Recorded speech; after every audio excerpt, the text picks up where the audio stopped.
Hello race fans, here we are, it's time for the season finale here in the World Touring Car Series. It is time to go racing here at Silverstone National, 3 rounds the distance, and the top 3 covered by just 14 points. It's Peter Mackay here, alongside Paul Smith. Paul, what can we say? It's time to go down to business. Yeah, it certainly is, and these drivers, they've all been fighting it out for 11 weeks in this championship, but it's pretty close at the top, and we get to decide a champion tonight. That we do. Here we are after 12 rounds of action, which kicked off all the way back in January at the Red Bull Ring, followed by Hockenheimring, Monza, Canadian Tire Motorsport Park, Sebring International Raceway, and the Nürburgring. Suzuka kicked off the second half of the season in the middle of March before going on to Interlagos, Watkins Glen, Magny Cours, Knockhill, and then here today at Silverstone National. Let's take a look at the points then, because they are so close. It's defending champion Corentin Guinez who leads the way by just 9 points, with Ross McFarlane, Season 1 champion, hanging in there as well, just 14 points back. Then it's Norbert Leitner, who's had a superb season with David Baker in 5th. And then it's Sam Blees, Szilard Nagy, Wojciech Savidovic, Miguel Freitas, and Jack Sedgwick. Then in the AM standings, it's Dan Martin, who leads the way by 53 points. He has a comfortable advantage, or does he? Andreas Gilman had a superb round last time out, and he trails by 53 points. Craig Williams is not out of it either, with 89 points in arrears. Then it's Damon Mulqueen and Richard Simner. Mike Pollard is in 6th, with Stuart Bickley, Ari Fox, James Parker, and Matthias Pentola rounding out the top 10. In the pro standings, well, in the teams, it's SimRC who lead the way with a comfortable advantage over Pure Sims Esports. They've got to just get it over the line tonight, and they will be your World Touring Car Series and Pro Standings champions. Impulse Racing Folder are in 3rd, with Hydro Race Geodesic in 4th, and Forum Podcast by Geodesic in 5th. Semper Racing are 6th, then it's Craig Setup Shop by Orano, Pure Sim SimLab, RD Sim Sport, and Impulse Racing. DCW Racing Yellow, they lead the way by a comfortable margin in the Pro-Am standings by around 300 points or so they are home and dry. iRace Esports sit in 3rd, followed by Prestanda Nomad, Wiskins Racing, Ignium Motorsports, FRS VTech, and Joy Sport. So qualifying is just about to come to a close, and it's Corentin Guinez who leads the way by 24 thousandths of a second from his teammate Kieran Harrison, and Ross McFarlane just 39 thousandths back from them. So close at the top, Paul. Yeah, the top 3 in the championship in the exact order in qualifying as they are in the championship as well, so this could well be an interesting round of the championship. And you know what, if all 3 of those at the top of the standings all knock each other about and get themselves all retiring from each and every race, Norbert Leitner could theoretically still win the championship, although I think that's a bit of a tall order, being 205 points back. But yeah, these drivers get themselves ready for the opening race of the day. That they are. Corentin Guinez and Kieran Harrison make it an all SimRC front row, with Ross McFarlane and Matthias Pentola on row 2. Then it's Terje Flatten and Wojciech Savidovic. Then David Baker starts from 7th, followed by Jamie Rushworth, Jack Sedgwick, Esteban Rodriguez, Andreas Gilman, and Jaroslav Sebula. Pete Newman and Norbert Leitner on row 7. Then it's Szilard Nagy, Richard Simner, Sam Blees, and Stephen Walker. Rounding out the top 20 is Morgan Butler and Øystein Herford. Craig Williams will start from 21st in the Audi, followed by Dan Martin, the championship leader in AM. Then it's Mike Pollard, Stuart Bickley, Damon Mulqueen, Carl Hardy, Hakan Ask, Nick Clibbins, and Paddy Faulkner. Then it's Scott Malcolm rounding out the top 30. And the last few are James Parker, Rob Sutherland, Miguel Freitas, Sam Smith, and Alan McCain. So the drivers making their way to the grid here, Paul. Silverstone National, it's a short, sharp bull ring around here. It's going to almost be like super speedway racing here. Yeah, this is going to be tremendous stuff. It's all about the slipstream around here. You've only really got 3 proper braking zones here around this track, and even then into Copse, it's not the biggest of braking zones. So these drivers, they are going to be absolutely on edge here, and those guys at the front of the standings, either in Pro or in Am, have got to be careful and not get themselves into trouble, because don't forget, any stewards' decisions are taken out post-event. Oh, well, we've got to get our calculators at the ready here then, don't we? That's the thing. Those stewards' decisions could be pivotal to the outcome of this championship. It's going to be Corentin Guinness, defending champion, on pole position. The revs begin to rise, ready to drop the clutch and head off into the finale of Season 3 of the World Touring Car Series. Off we go then.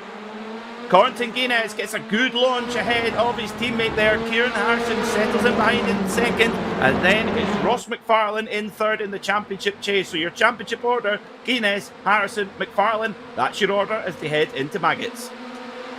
Yeah, good launch from everybody. Everybody's kept going, but this is the first real braking zone then into Maggots and Beckett's. Cut between the 2 parts of the Grand Prix. Head on down the Wellington Straight. Some drivers utilising a bit of the dirt there as well as we head on down the Wellington Straight. But do you know what? So far, so good. Everybody's been behaving themselves, although a bit of defensive action going on from Esteban Rodriguez. Into Brooklands then, and then through Luffield beside the British Racing Drivers Club there. And Guinness hanging on to it for now, holding a nice defensive tight line there as they head up through Woodkit and around to complete that lap as quick as that. So fast here. And well, we saw short laps last week at Knockhill. Well, here they're just as short, certainly in terms of time anyway. So it's going to be really hot and heavy. And I tell you what, around here, Paul, that left-hand side tyre, particularly the front left, gets an absolute battering. Oh yeah, you've got to be kind to your front left in the early going here to try and preserve things for later on in the race. I do want to give a quick mention to Pentala. Qualified in 4th place. What a performance from the Am driver to get himself into 4th place for the start. And that Honda seems to be quite a machine for this circuit. It really does. Well, it is, as you've always said, Paul, absolutely right. It is a very good chassis on that Honda. It doesn't necessarily have the grunt of the Hyundai Elantra in particular, but here you maybe don't necessarily need grunt. It's more momentum that makes the difference. So Pentala looking very good at the moment in 4th position overall, leading in Am. Then second in Am is Andreas Gilman. Where is Dan Martin? He's down 22nd overall and sitting 5th in Am at the moment, but very much in the leading group.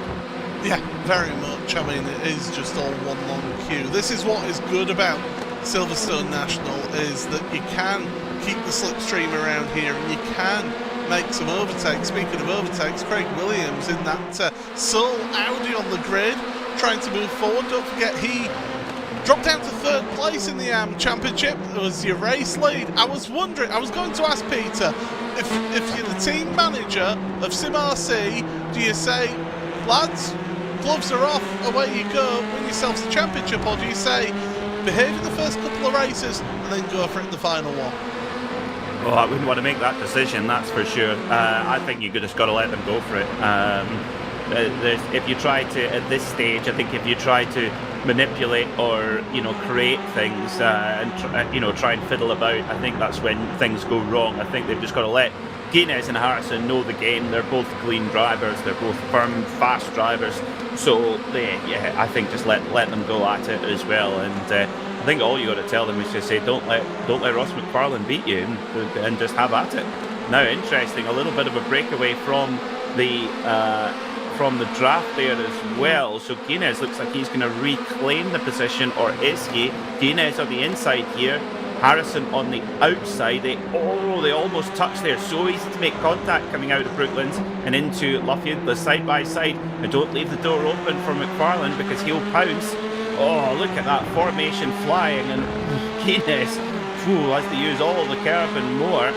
And McFarlane, he's so calculated. He's watching all this thinking, right, how do I attack here, or when do I attack? 20-minute race, 3 20-minute races tonight, so he's got to play this one really, really smart. What's the right strategy? I wish I could tell you. Roll of the dice, I think, is some people's strategy here. But if you're the team, if you're not going to enact team orders, which I think is quite ready to not enact any team orders, I think what you've got to say is just don't wipe each other out. You just got to keep both cars in the race and up there at the front to, as you say, stop Ross McFarlane from winning the championship. It's more important for the team to get a champion, but Guinness and McFarlane, they've got a championship each. I bet Kieran Harrison wants to get a championship under his name now in this series. Yeah, he does, and it's that would be an amazing thing for the series. Having the 3 different champions in 3 series would be fantastic, but likewise to see one of the top drivers defend the crown in the most convincing circumstances. This has been our most competitive season without a doubt. These 3 have been so closely matched all season long. They've all kind of come on to hot streaks of form at different parts of the season. Harrison came flying out the blocks. Guinness has been very good towards the end of the season, and McFarlane came on a purple patch in the second half of the season as well. Now, interestingly, normally in a race one on a more conventional, wider, longer circuit, we would see the leading 3 break away quite easily. However, they're not doing that. Matthias Penttila is right in behind them in the AM class. It just shows you they're not necessarily time trialling out there. They're really sizing each other up, and every overtaking manoeuvre, every side-by-side just slows the pace down. They had actually pulled a little bit of a gap over Penttila out there, so the little bit of side-by-side action that they had for those couple of laps, 2 or 3 laps, has just brought Penttila and Savinovic into this leading trio. And if you're that leading trio, you don't want anybody else getting involved in your championship fight. You want it to be decided on the track, and you don't want anybody else coming in to spoil the party. Penttila, though, he's the dark horse here. He's thinking, okay, I've got a draft, I've got a slipstream, I've got a chance of a podium here, maybe even a win.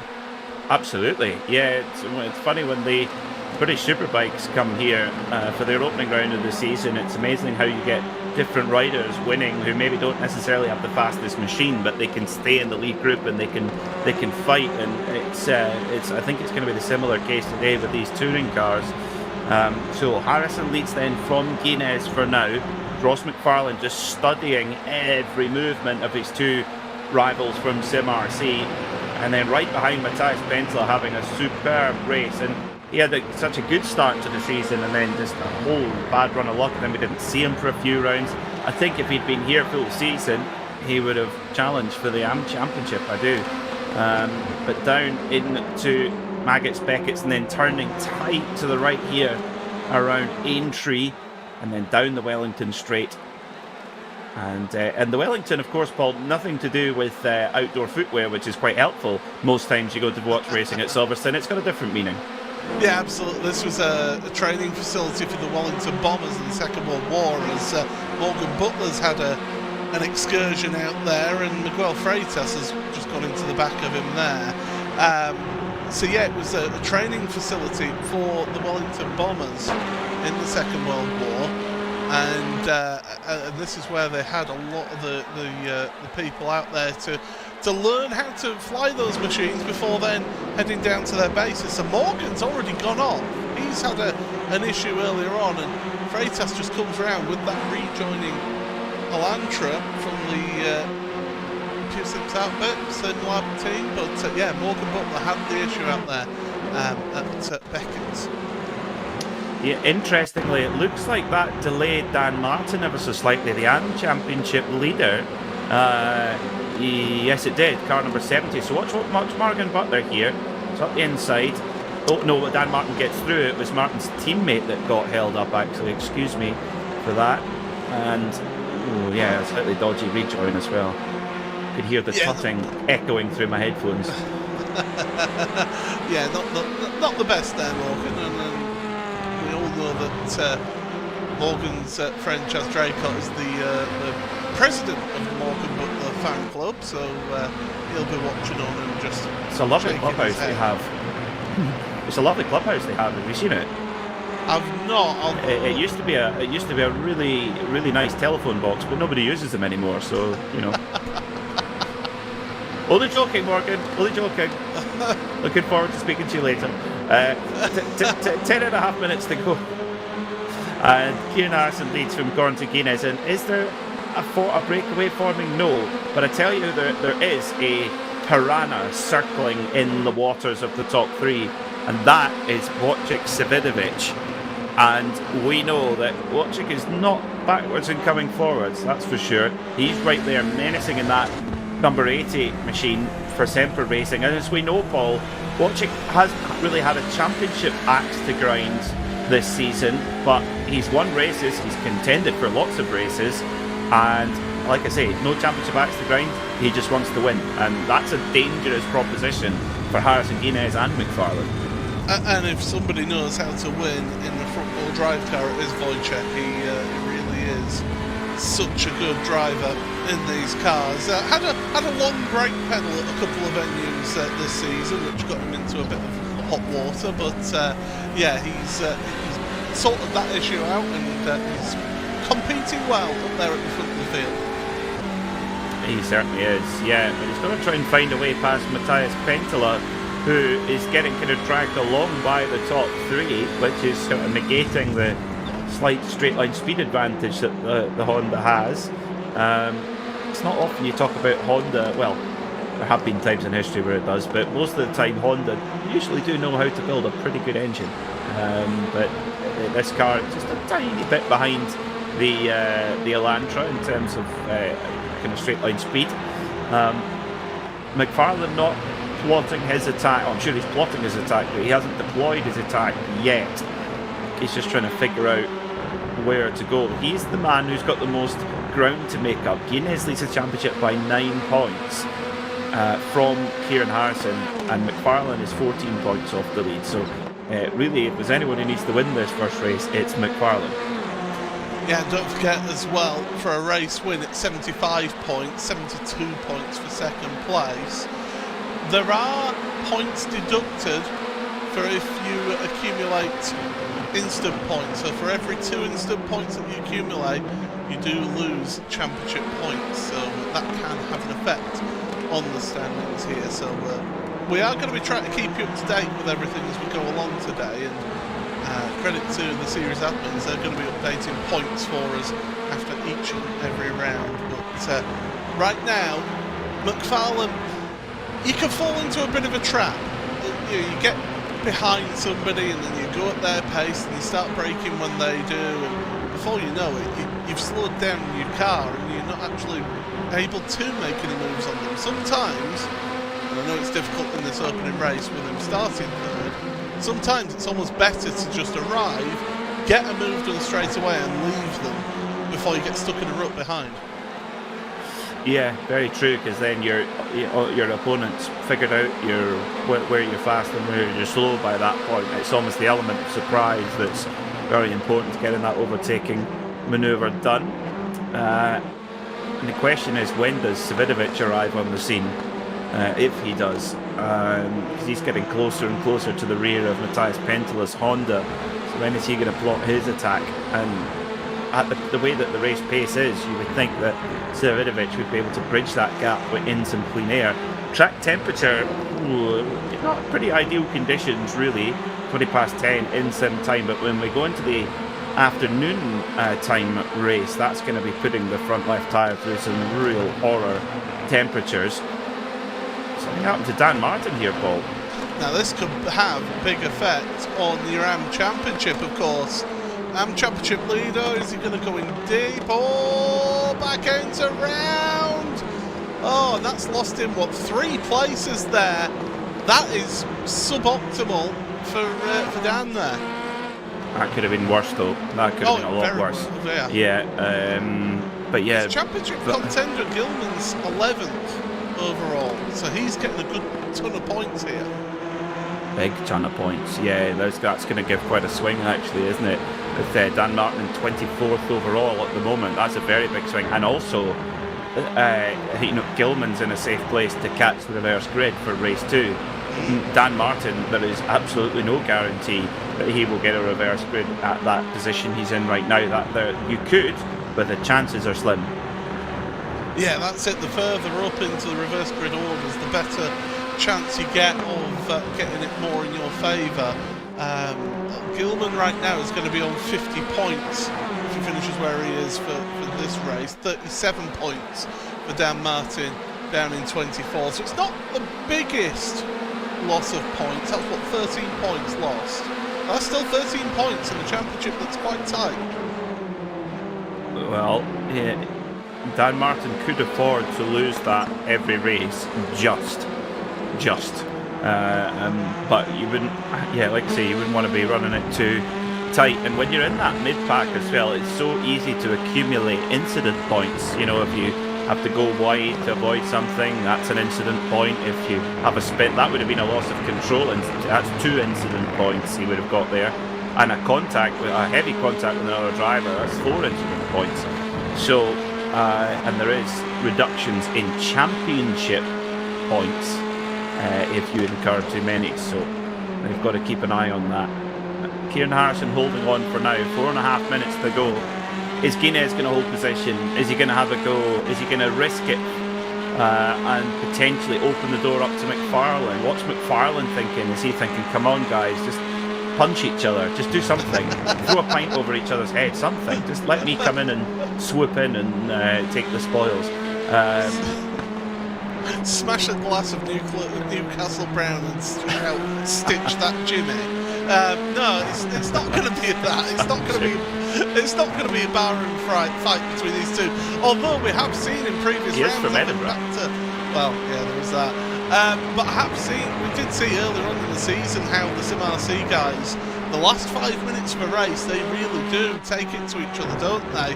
So we could well see Guinness making some moves. We've got about 4 laps remaining here, Peter. We do, yes, we do indeed. And here comes McFarlane. Here comes McFarlane. He makes the move on Guinness. He just manages to stick the nose in there, coming around entry. And he's now on the outside of Guinness, coming up to this left-hander at Brooklands. But that will then give him the inside for Luffield. Oh, they touch wheels. You got to be careful. A no score is not what you want to do. And Guinness nips it back again. Harrison's looking in his mirror thinking, right, go. Hit the afterburners, get out of here while they're battling away. It's a great opportunity for Kieran Harrison, and look at how many he's just pulled car length or 2 while Guinness and McFarlane figure it out. Yeah, Guinness has got to be careful not to get himself turned across McFarlane's nose when he's alongside, and also as well that McFarlane's got to be careful not to get himself a penalty to basically hand Harrison the championship. So it's that fine line, isn't it, that you've got to take in a race, in an event like today, and it's almost risk aversion, but you don't want to go back too far. You want to be able to push. That's a nice switch. Oh, Guinness, you got to be careful. That was almost an accident waiting to happen there. Big squeeze there from Guinness, I think it must be said. There was not a cards with the room there, and really shut the door firmly. Wojciech Savinovic finally gets through on Matthias Pentler, but have the leading group gone with 1 minute and 54 seconds to go? They might well be. So over the line, and so be 2 laps to go.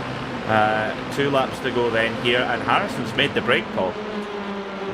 You called it, didn't you? Get the afterburners on, pull away while those two are fighting it out. McFarlane, he wants to get ahead of Guinness just to catch up something to Guinness in this race, to claw him a bit closer to your championship leader. But Harrison, he'll be hoping that Guinness does get overtaken by McFarlane, because that then gets the points from 3 points gained to 6 points gained for Harrison. So it's going to be intriguing to see how this one pans out in the last couple of minutes. McFarlane with the back end sliding through Brooklands there. Yeah, we've seen the Pure Sims cars look quite darty and quite loose at the rear end. Perhaps, okay, that's not what you potentially want, but if you get very good turn in and lack of understeer, then maybe it is worth it, and the Pure Sims drivers are quite happy to be on it. We've seen it that way. Maybe is it the same again, because yeah, McFarlane had that absolutely backing in there at Brooklands. Oh, and running wide there. Got to be careful not to get a slowdown. But that will definitely be an off-track incident point, and you can't afford to accumulate them. As Harrison leaves the door open ever so briefly, but here comes McFarlane again on Guinness. Bang! That will be 4 incident points. So this is working out so well for Kieran Harrison right now. As we head on, we're on the final lap. They're banging, they're bashing. God, this could end up much worse. They're going to end up in the fence like this. Oh, it's a championship finale at Silverstone. We've seen this before. The man's an animal. Well, the men are animals. But up at the front, the king, Kieran Harrison, wins here in race number 1. But who's going to get second place? Is it going to be McFarlane? Is it going to be Guinness? I think it's going to be McFarlane. But at what expense? Is it? Have they both just given Kieran Harrison a... Oh! Now that's naughty. Yeah, that's a different conversation. That is uncalled for completely. You may feel aggrieved at how the overtake works, but yeah, that's uncalled for. Penttila, what a drive, what a race for Matthias Penttila, the top arm driver, by a country mile in that race. But there's some big talking points. They were playing chicken down the Wellington Straight, were both of them, and neither were going to give up on that one. I'm sorry, but that after the line, it's not needed at all. Well, let's see what the reverse grid is going to be. We'll dissect all of this in a moment between race 1 and race 2. This is the key number of how many cars we will reverse to make the grid for race number 2. And it's going to be 14. Well, that means that the Frank Biela of the World Touring Car Series, Craig Williams, will be on pole position. He was otherwise engaged last week, but he will start from pole position in race number 2. Kieran Harrison, your winner then. How big a statement must that be? Ross McFarlane gets over the line in second, Quentin Guinness third, but what happened after the line, how much will that come to haunt him in keeping that number 1 plate? Wojciech Zawidowicz was 4th, and what a drive from Matthias Penttila in the AM class, winning it by a country mile. Terje Flatten was 6th, then it was David Baker, Esteban Rodriguez, Jack Sedgwick and Jamie Rushworth. In 11th was Andreas Gilman, scoring a big chunk of points towards the AM Championship chase. Then it was Norbert Leitner and Jaroslav Sebula. Craig Williams will start on pole position for race number 2. Szilard Nagy just misses out on that reverse grid. Then it's Richard Simler, Sam Blees, Pete Newman, Oyston Hereford and Stephen Walker. 21st was Mike Pollard with Stuart Bickley and Damon McQueen. Then Dan Martin, 24th overall, not where he wants to be, with Carl Hardy in 25th. Then it was Morgan Butler, Hakan Ask, Paddy Faulkner, Nick Clibbins and Scott Malcolm. And last few, Rob Sutherland, Alan McCain, Sam Smith, James Parker and Miguel Freitas, making it every driver coming home on the lead lap. Right, Paul, let's start with this. So, what's going on here? As I said, they're both playing chicken with each other. Guinness wants to go over to the right-hand side of the track to open up Brooklands. Ross doesn't have to do that. They make quarter-panel contact there. Ross gets a great drive through Brooklands, and then he hangs it out around the outside. As soon as he gets on the power, he could get on the power earlier than Guinness there. That gets him the drive out the corner, which gets him second place. Guinness squeezing after the line. That is all I'll say is good luck to the race stewards on that one, because that, I'm sorry, is not needed and it's not pretty. You know, let's decide this championship on the track, guys. Well, a little bit of a development on this, Paul. Corentin Gaines, just 2 or 3 minutes ago, was written in the virtual paddock. Sorry, my wheel went numb when we made contact. Apologies. So Corentin Gaines is claiming that it was a technical error. that's his opinion. The stewards Yeah. will have to look at that very closely. I'm sure I can hear the furious typing from Ross McFarlane writing down the details of that, because you can guarantee that he'll be heading towards the stewards bus and having a word afterwards. But yeah, after we'd had such a good race, that was really good, hard racing. I mean, they went playing down the Wellington Straight the lap before, didn't they? And they were trying to squeeze each other then. It's not great, and yeah, that's the point where point where, like I say, it's up to the race stewards at this point. We're only speculating on the pictures that we get, and of course, when we call the championship across the line, of course, that is very much provisional, isn't it, Peter? You did say that it was provisional. Well, it's provisional with a capital P, R, O, V, and all the other letters in that word. I think all I will say is, wheel failure or not, if that's the case, read into what you think, but they were but still, there was nothing wrong with the throttle input, because they were still absolutely flat out well after the finish line. Now, normally, when you come over the finish line, it's very rare that you would stay absolutely flat on the gas until the following corner, having passed the checkered flag. Normally, you'd sort of breathe out the throttle, provided somebody's not absolutely right behind you, which there wasn't. So, why else would you have the gas wide open? Unfortunately, I don't think we'll ever know, truly. I think it'll be one of those where it's somebody says one thing, somebody says another thing, and the stewards decide another way. What we can do, though, is I can see that the points championship has been updated, and the top three now are separated just by 11 points. Just 2 points separate Guinness and Harrison at the top of the standings. Ross McFarlane 11 points back. So that championship is getting tighter. 38 points separate Gilman and Dan Martin in the AM Championship. So either which way, we have got some really close championship battles here, and it's going to be a dramatic couple of races, both with reverse grids. Yeah, it's drama, isn't it? You know, we're both old enough, Paul, to remember the 1992 British Touring Car Championship, where Steve Soper and John Cleland, banged heads, and Tim Harvey went through and won it.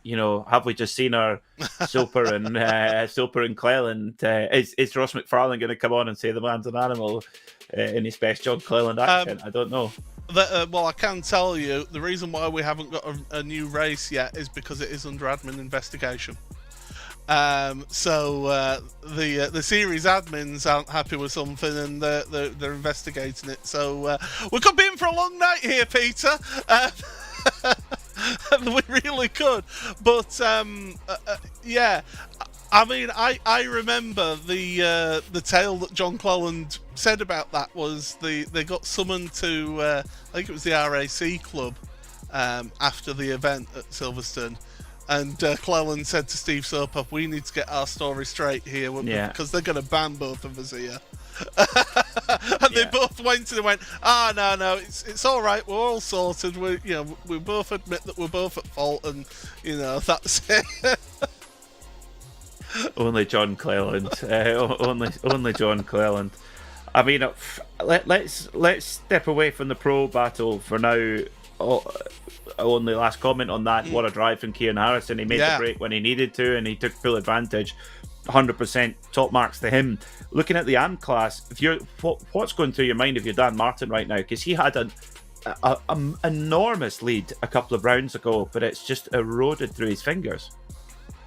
I've been in a situation in other series where I've been in an AM championship and been in the position of leading going into the final few rounds, and in both occasions that it happened both occasions I lost the championship. It's not easy to take at all, to see a lead get eroded away, especially with the turn of pace that not just Andreas Gilman but that Impulse Racing team have had.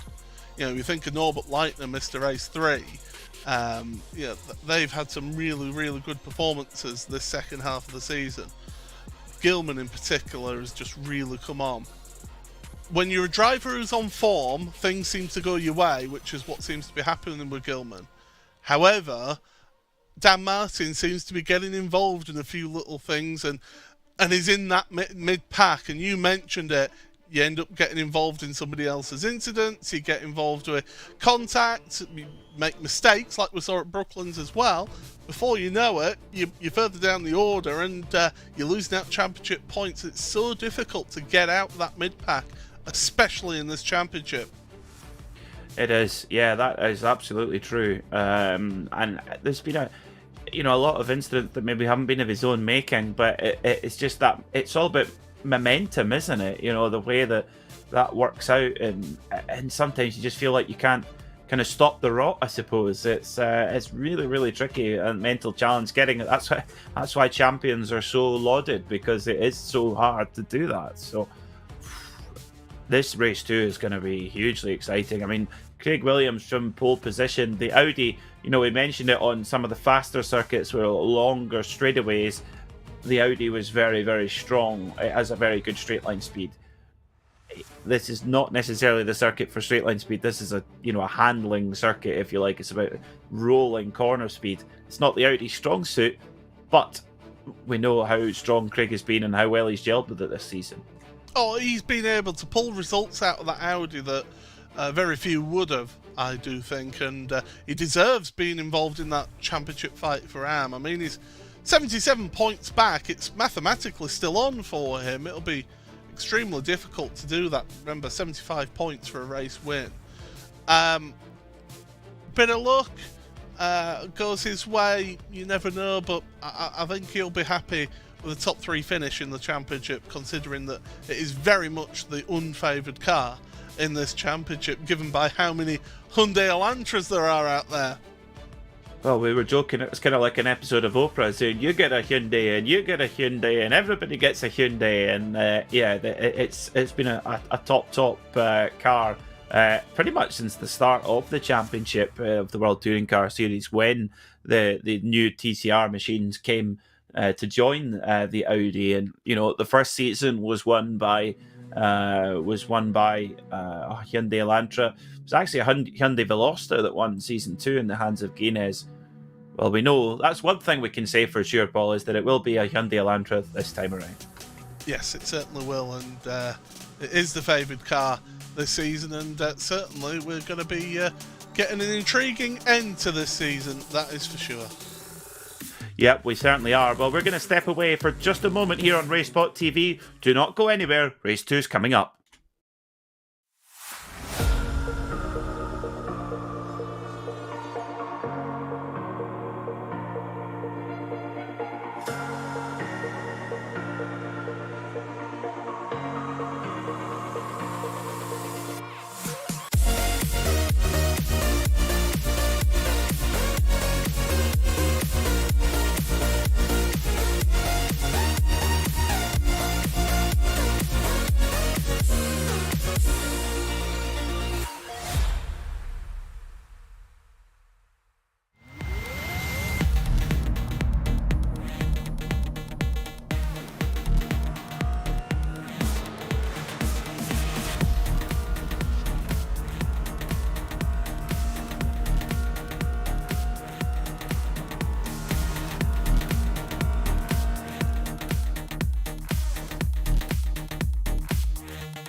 Welcome back to RaceSpotTV, where we are moments away from race number 2 here in the season finale of Season 3 of the World Touring Car Series. It's Peter Mackay here alongside Paul Smith in the commentary box. A dramatic opening round.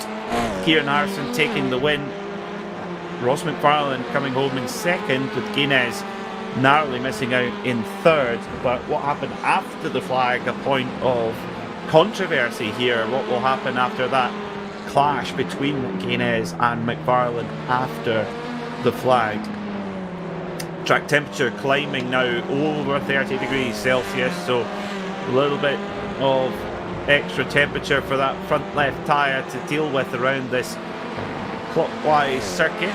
The Silverstone National, just right on 60 seconds around in these touring cars, and you're on the shoulder of the tyre for you're on the edge of the tyre for such a long time.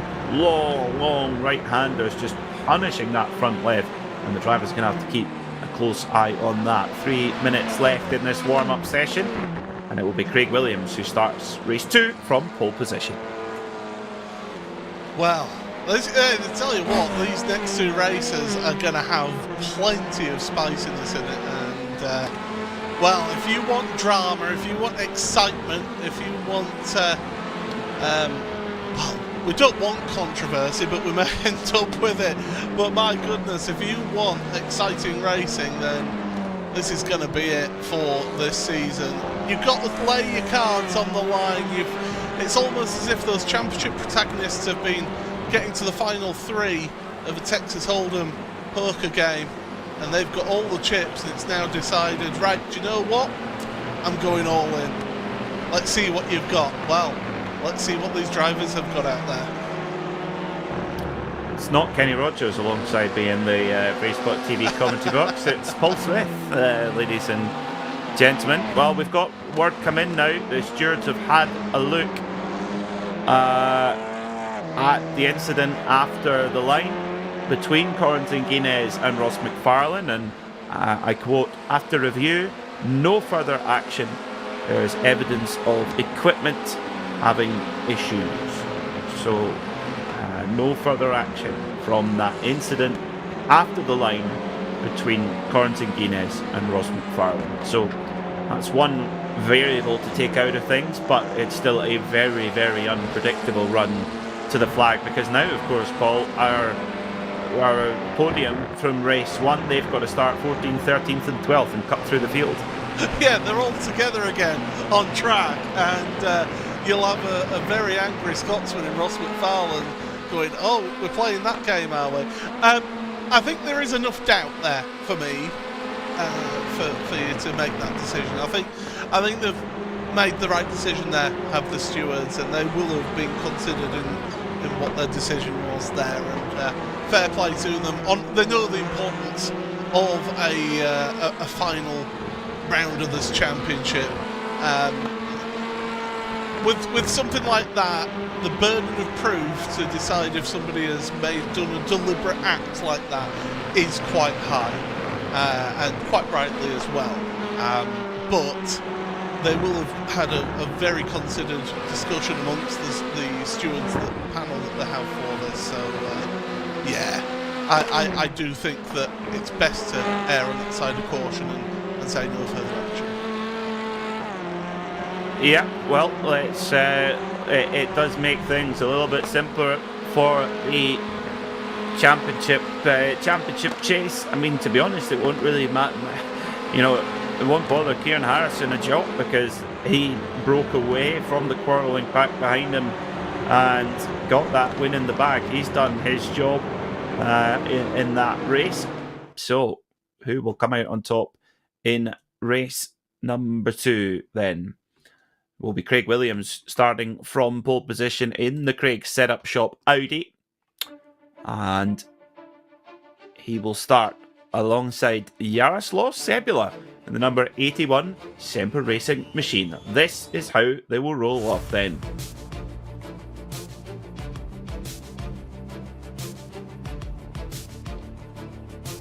Craig Williams and Jaroslav Sebula are your front row. Then it's Norbert Leichner and Andreas Gilman. Jamie Rushworth and Jack Sedgwick are your third row. Row 4 is Esteban Rodriguez and David Baker, then it's Terje Flatten, Matthias Penteler, Wojciech Severovic and Corentin Guinness. Starting 13th will be Ross McFarlane, with Race 1 winner Kieran Harrison in 14th. Then it's Szilard Nagy, Richard Simner, Sam Blaze and Pete Newman. Row 10 is Oislin Hereford and Stephen Walker. Then it was Mike Pollard and Stuart Bickley. Then it was Damon Mulqueen and Dan Martin. Starting 25th will be Carl Hardy alongside Morgan Butler. Then the last few will start towards the back of the grids. So the drivers are taking their position on the grid at the moment. And Craig Williams ready to launch that Audi off the line. Can he make it down into turn 1 ahead? We shall find out in just a moment. So the drivers making their way to the grid now. Difficult thing to get these touring cars off the line, Paul. Not straightforward at all. No, not at all. You got to find the clutch bite point. Fortunately, these cars do have a handbrake, so you can hold it on the handbrake, change into gear, find your clutch bite point, and then just let go of the handbrake, and then pull away and just release the clutch to get the best possible start. It's not easy to get it perfect every time, so yeah, it's interesting how these drivers will do that. And well, I can't wait for this race. This should be an absolute cracker. It certainly will. You can hear the drivers just lifting the throttle, excited, ready to go, saying, come on, let's go guys, time to go racing. Now we're getting the countdown. The green flag being prepared, ready to drop. Green flag, and we're racing here for the penultimate time in Season 3 of the World Touring Car Series. Great getaway from Craig Williams, and he leads Jaroslav Sepula into turn 1 as they flow through now, through Cobbs and down towards Maggots and Beckett's for the first time as well. A couple of Impulse Racing cars there made a good start also, but is Sepula going to make a move? There is a gap on the inside there, and yeah, it just takes it straight away. Oh, bit of contact to the rear there from Norbert Leitner to the back of Craig Williams' Audi. You don't want to pick a fight with that big Audi, Paul. No, it's like a tank is that one, and yeah, don't pick a fight with it because you'll end up losing. Further down your order, there's been positions changing left, right and centre as well, further in your mid-pack. So really, really intense fighting further down in your field as they go through, and through the corner of Luffield. And Ross McFarlane's dropping down the order. Now, why on earth is Ross just dropping down the order a little bit there? He suddenly lost 6 places here. It is an unusual one. He's right there in the... I wonder if he's got a slow down penalty or something like that, because he doesn't appear to have any kind of... the car looks okay, so I wonder... Oh, as he gets a little bit shown the hard shoulder there by one of the RD Simsport car. Oh, that'll do it. Oh my goodness, that'll do it. He got absolutely drilled there by, was it Pentela Honda? I can also tell you, Kieran Harrison has a meatball flag. He has a damaged car, and it's in that incident. And they all concertina together. Ross McFarlane was the car on the outside of the 3, but Kieran Harrison has ended up with a meatball flag, the black and orange mechanical flag, and that's why, right there. Oh, that's rotten. That's absolutely rotten for Kieran Harrison. Oh, we've seen Kieran Harrison come so close to this championship. He's been so fast throughout the history of this championship. It just hasn't quite come together over a season. This has been by far his strongest run, and run of form, run of fortune also, has it run out on the last day of the championship. One race won, he's had to come in and get his fast repair. McFarlane carries on from that incident, but how impaired? The one driver who has got through safely, we think, Corentin Guinness there in 11. So Guinness was, staring down the barrel of a potential disqualification after the incident, after the flag, and that's been cleared with, I would say, good evidence to a technical failure, and he's now in the driver's seat. How quickly championship finales can swing around. He's only, what, 4 places ahead of Ross McFarlane there? McFarlane's not giving this one up. McFarlane's actually made a bit of a recovery from that incident. He's already gained 4 places back, so he's really on a charge here to try and gain places in that championship fight. So don't write him out of this one yet. But Guinness, he's certainly got... He's on the front foot right now. Kieran Harrison, all that you can do is just try and catch up to the cars in front of him and just take whatever places he can from the back few on the grid, but he's 9 seconds behind Patrick Faulkner. Well, in the AM battle, Andreas Gilman is up in 4th overall at the moment. Dan Martin is in 17th overall, so a reasonable points delta there between those two. So Dan Martin would ideally like to get up a few spots to try and reduce that points delta to Andreas Gilman. But it's Craig Williams who still leads overall and in AM class. It's his teammate there in the Hyundai Veloster, one of the very few Velosters in the field. Jack Sedgwick moved past Andreas Gilman up into 4th position. Yeah, Jack Sedgwick is always good for a bit of entertainment, isn't he? He's definitely is someone that you want to watch, entertaining as always, and he's not involved in the championship fight. He's just wanting to get himself a win at the end of this season, and why wouldn't you? Jack has had an up and down season, that is for sure. Very much a sort of win it and bin it type of season for him, and as well as the good results, he has had some misfortune as well. Yeah, Wojciech Savinovic and Jack Sedgwick, their combined score, their best score, each would actually be quite competitive, because they've definitely had the same strategy that win or bin. I don't know if it's even a strategy, it's just how it's worked out between them. So side by side then with car number 1, Corentin Guinness, going around Wojciech Savinovic, battling away for 10th position at the moment, and Savinovic is not going to let him have it easy. Do they make contact? Don't think so. And Guinness is just going to get the move done as well, but watch for Savinovic and watch for the DCW racing car there of Richard Simner. He's getting his elbows out there as well. And if you trade paint with him, you'll know about it. Yeah, Simner, he had that run of form, didn't he, in the AM Championship? Got those 4 race wins in a row in AM, and that was really helped him out in terms of his championship. Unfortunately, the rest of the season didn't go quite his way. Rob Sutherland's taken a turn back to pit road, and Scott Malcolm's way down the order, so it doesn't take a mathematician to deduce that the two of those have got together out there on track. That does help Kieran Harrison. He's moved up a couple of places because of that. It all helps. It all helps. Remember, there are no drop scores tonight. All of the drop scores are done. So if you have a bad round, that's it. You take a bad round. Whereas throughout the regular season, if you like, the first 11 rounds of the championship, if you get it wrong, then you do have drop scores to fall back on. So McFarlane has appeared to sort of steady the ship a little bit. He's just set his fastest lap of the race, which is quicker than our leader right now. So whatever contact there was that we saw, there hasn't seemed to be a lasting damage on Ross McFarlane's Pure Sim Hyundai. Now, here's an interesting one. David Baker, Ross McFarlane's teammate, is now directly in front of Corentin Guinness.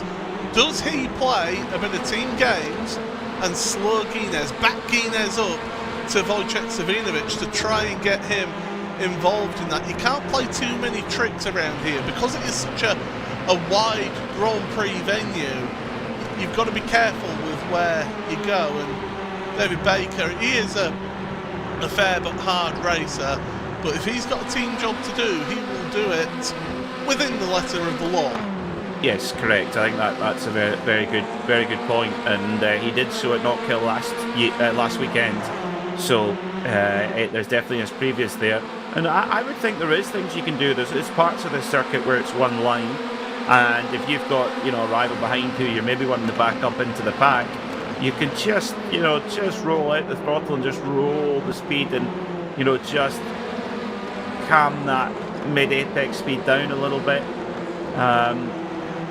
and back the pack up a little bit, and also defend a lot more fiercely. If you maybe wouldn't normally defend so hard and try and stay with the lead group, but when you're not necessarily worried about staying with the lead group, then obviously that goes out the window. As Esteban Rodriguez makes it ahead of Andreas Gilman. Gilman is in that very difficult spot. He's got a load of pro drivers around him as an armed driver. We know he's got pace, but he can't afford to get involved in any incidents. As David Baker's lost the place to Guinness. So Guinness has got the job done on Baker, and he's now going after Flatten here. But Gilman, in terms of his AM Championship, let's not forget this is an AM Championship on the line here. He doesn't want to lose too many places right now.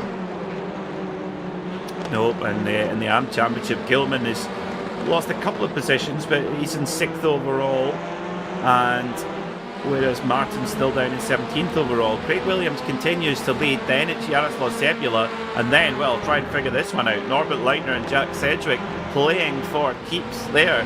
Two really fast drivers, two of the fastest drivers in the championship. And Sedgwick looks like the man on the move, though. He looks really racy in that little Veloster.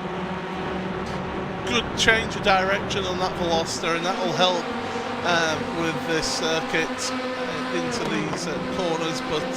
But, Leitner's not going to give this one up, and we know that Leitner's a quick driver. That's going to be up and under. Is it a nice little duck under? No.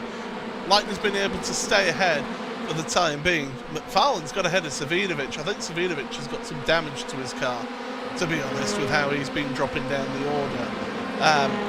Guinness, he is racing with Baker, Flatten and Rushworth. They've been side by side. In fact, I think there was almost a little bit of contact between the two as they went through our camera shot.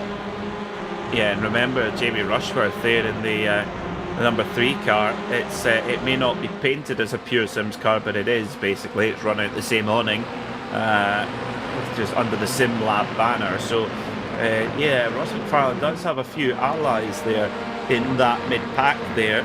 But Guinness is handling it beautifully, it must be said, as Baker's having another nibble at it though, as they come down into Maggots. So riding with Baker then, heading down into Maggots and Beckett's, and then the sharp right towards Aintree, and Guinness just leaves a little tempting slither there, but Baker, way too experienced and way too fair not to stuff it up the inside and cause an incident. Very calculated, measured driver is David Baker, but he's going to keep Guinness under pressure, and Guinness is effectively making up. He is the filling in the sandwich at the moment, and the bread is 2 Pure Sims cars.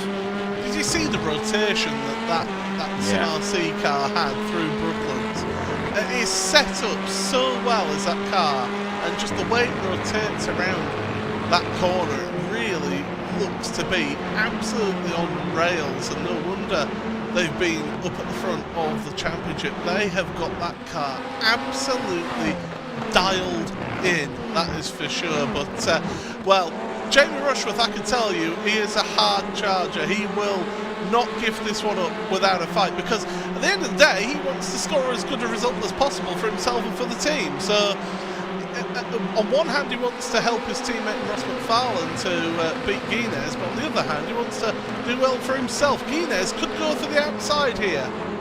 Guinness is having to race 2 guys at once here. Oh, contact! Oh, David Baker gets hard into the quarter panel there of Cornton Guinness. Like I say, Guinness is having to race 2 guys at once. He can't cover off the line. It's a mismatch there. It's almost like in rugby where you've got someone sent off and there's an overlap. Let's get another look at it then with Baker. So Guinness tries to pop the inside of Rushworth. Guinness goes to the outside. Baker says, I fancy a go at this. And then he's got his nose up the inside, and it was always a closing door. It was always a closing door. Yeah. And I can understand why David has stuck his nose in there. Yeah, because quite rightly. There's a gap. Oh, look who's right behind Baker. Well, I think there's going to be another change of place behind Guinness right now. That's an interesting one, isn't it? As well, as we see Rushworth trying to cover the line as best as he possibly can, but Guinness just calmly goes, okay, you're going to go the inside, I'm going to go right around the outside, and that gives me the inside for Luffield. So I think as soon as Guinness makes the break here, and he's really threatening to make that break from the two, from the Simlab car of Rushworth and the Pearson's car of David Baker, both of Ross McFarlane's colleagues, they need to let him go. They need to let him go immediately and chase after Guinness, because they cannot afford to get in the way if they are in the way. So this is going to be where team management really comes into play, and how clever are the crew on the pit wall making the calls, how good is the communication, how good is that trust between those teammates. This is why motorsport's so exciting, and this is why the World Touring Car Series is just coming to such a fantastic crescendo here.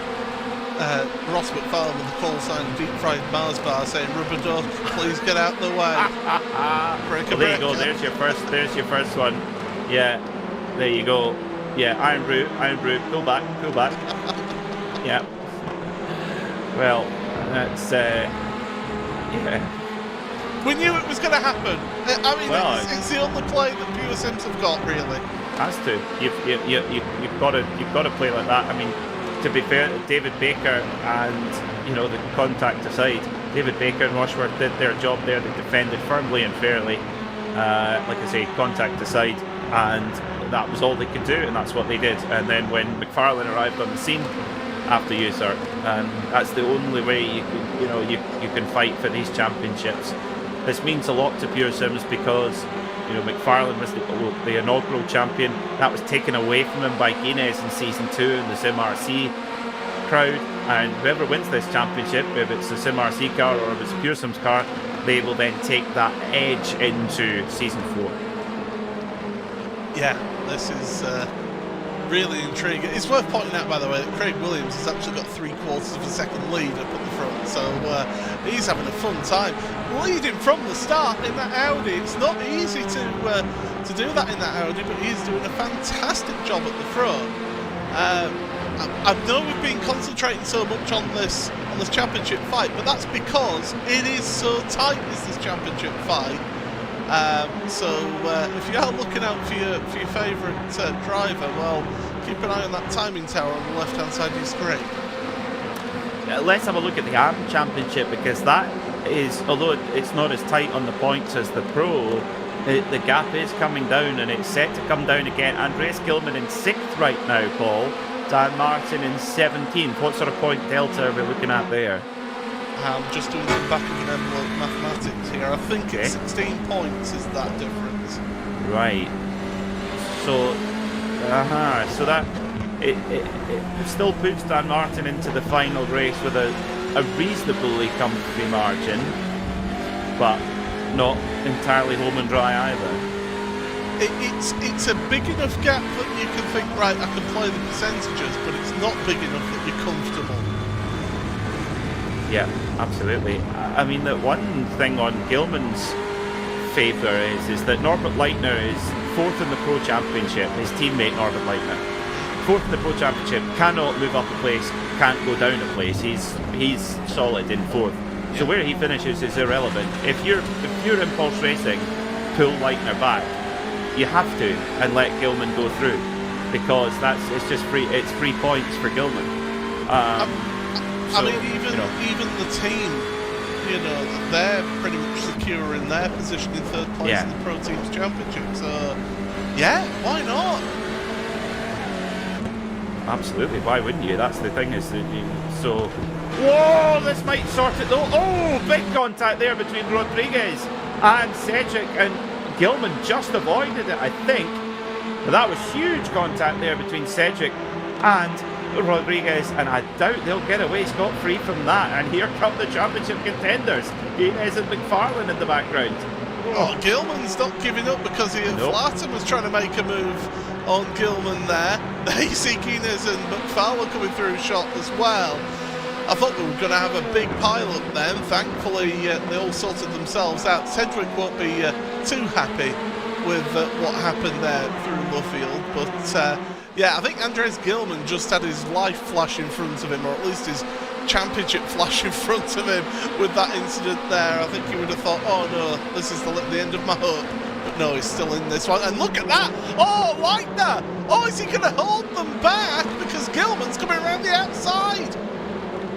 Well, yeah, Gilman stuffs it up the inside of Terrier Flatten there, who of course is in the pro class, but you're scoring points based on your overall position, not your class position. So every position counts. And here come the championship contenders, Guinness and McFarlane, and they've got to somehow negotiate this melee. Everybody's got their own axe to grind, whether that's the championship position or just getting a win or getting a podium before the end of the season, and that's what Guinness has got to try and manage here.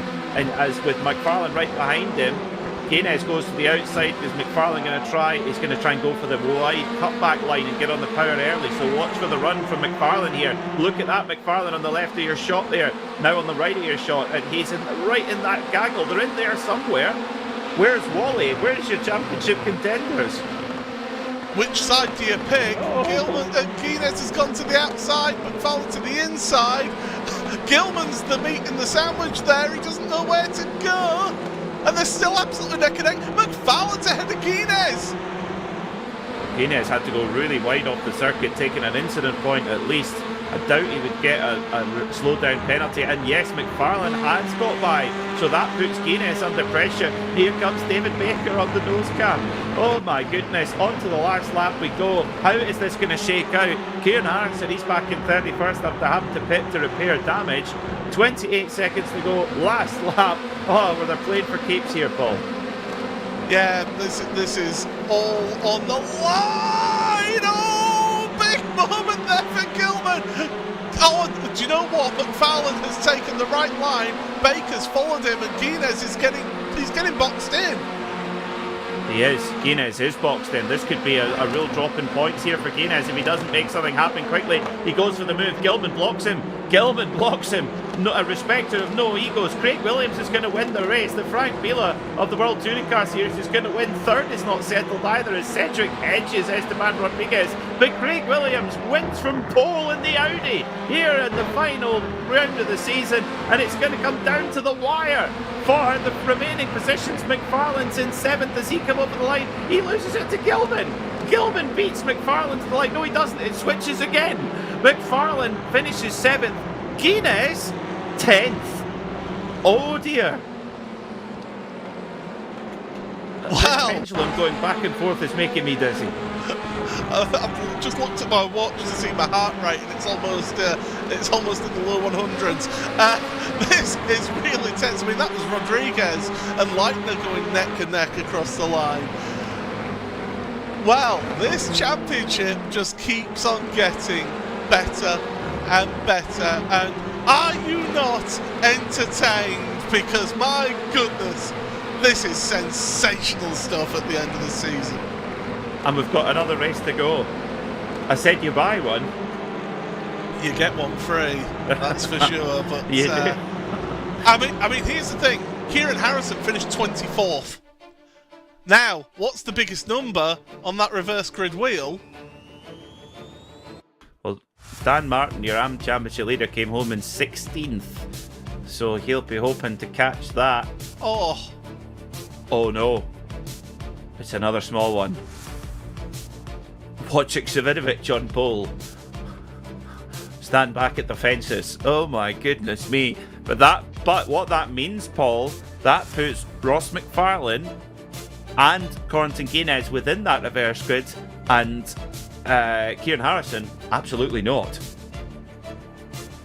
Yeah, that's huge. Good grief. For the championship. Yeah, Harrison basically can kiss his championship goodbye now. It's between Guinness and McFarlane.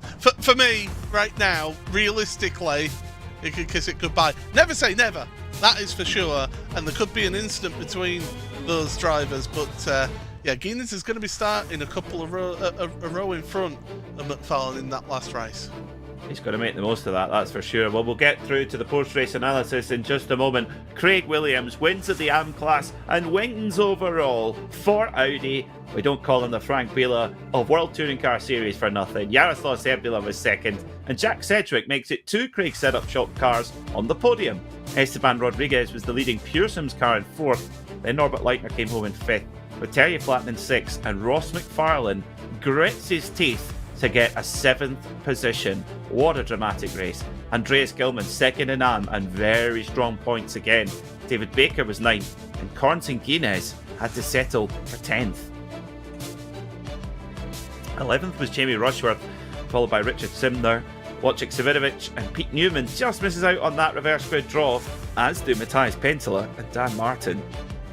Sam Blees was 17th, followed by Stephen Walker, Oisin Hereford and Szilard Nagy.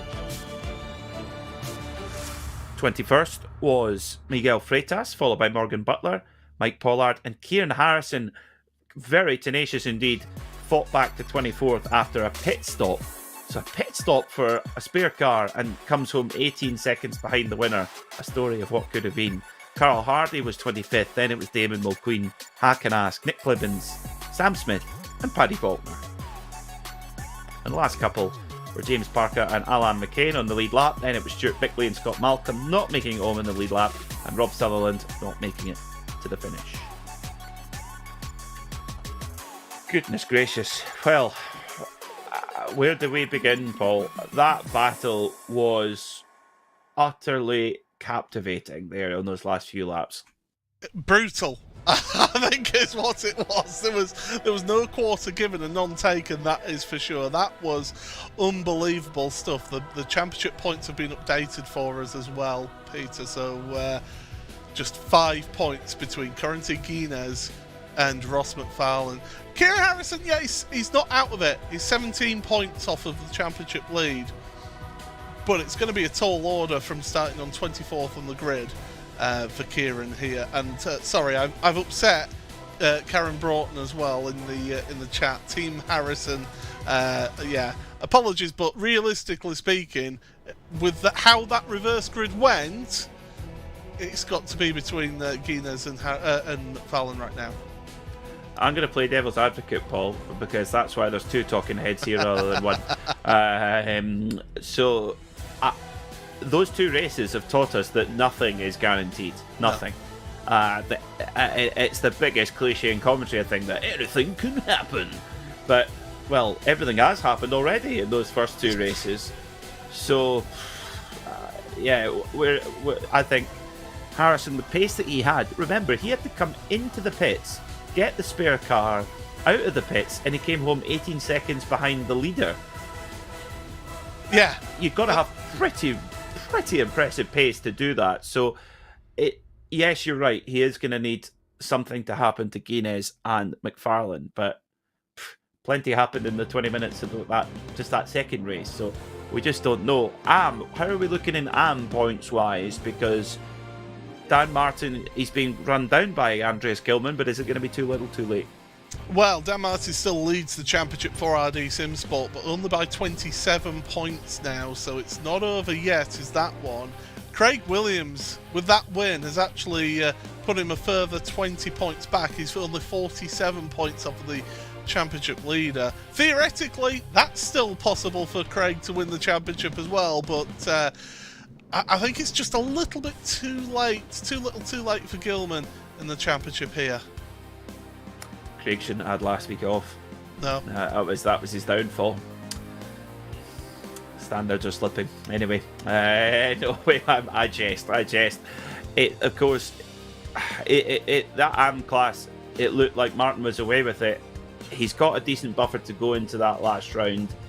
For him, he's probably just going to be, at the moment, putting bubble wrap around the car, just thinking, I've just got to get to the flag. Avoid all cars. Is got to be his strategy here, because he can afford to. He doesn't have to beat Gilman in this race. He's just got to get to the flag incident free, and he will have that championship. Make it sound nice and easy.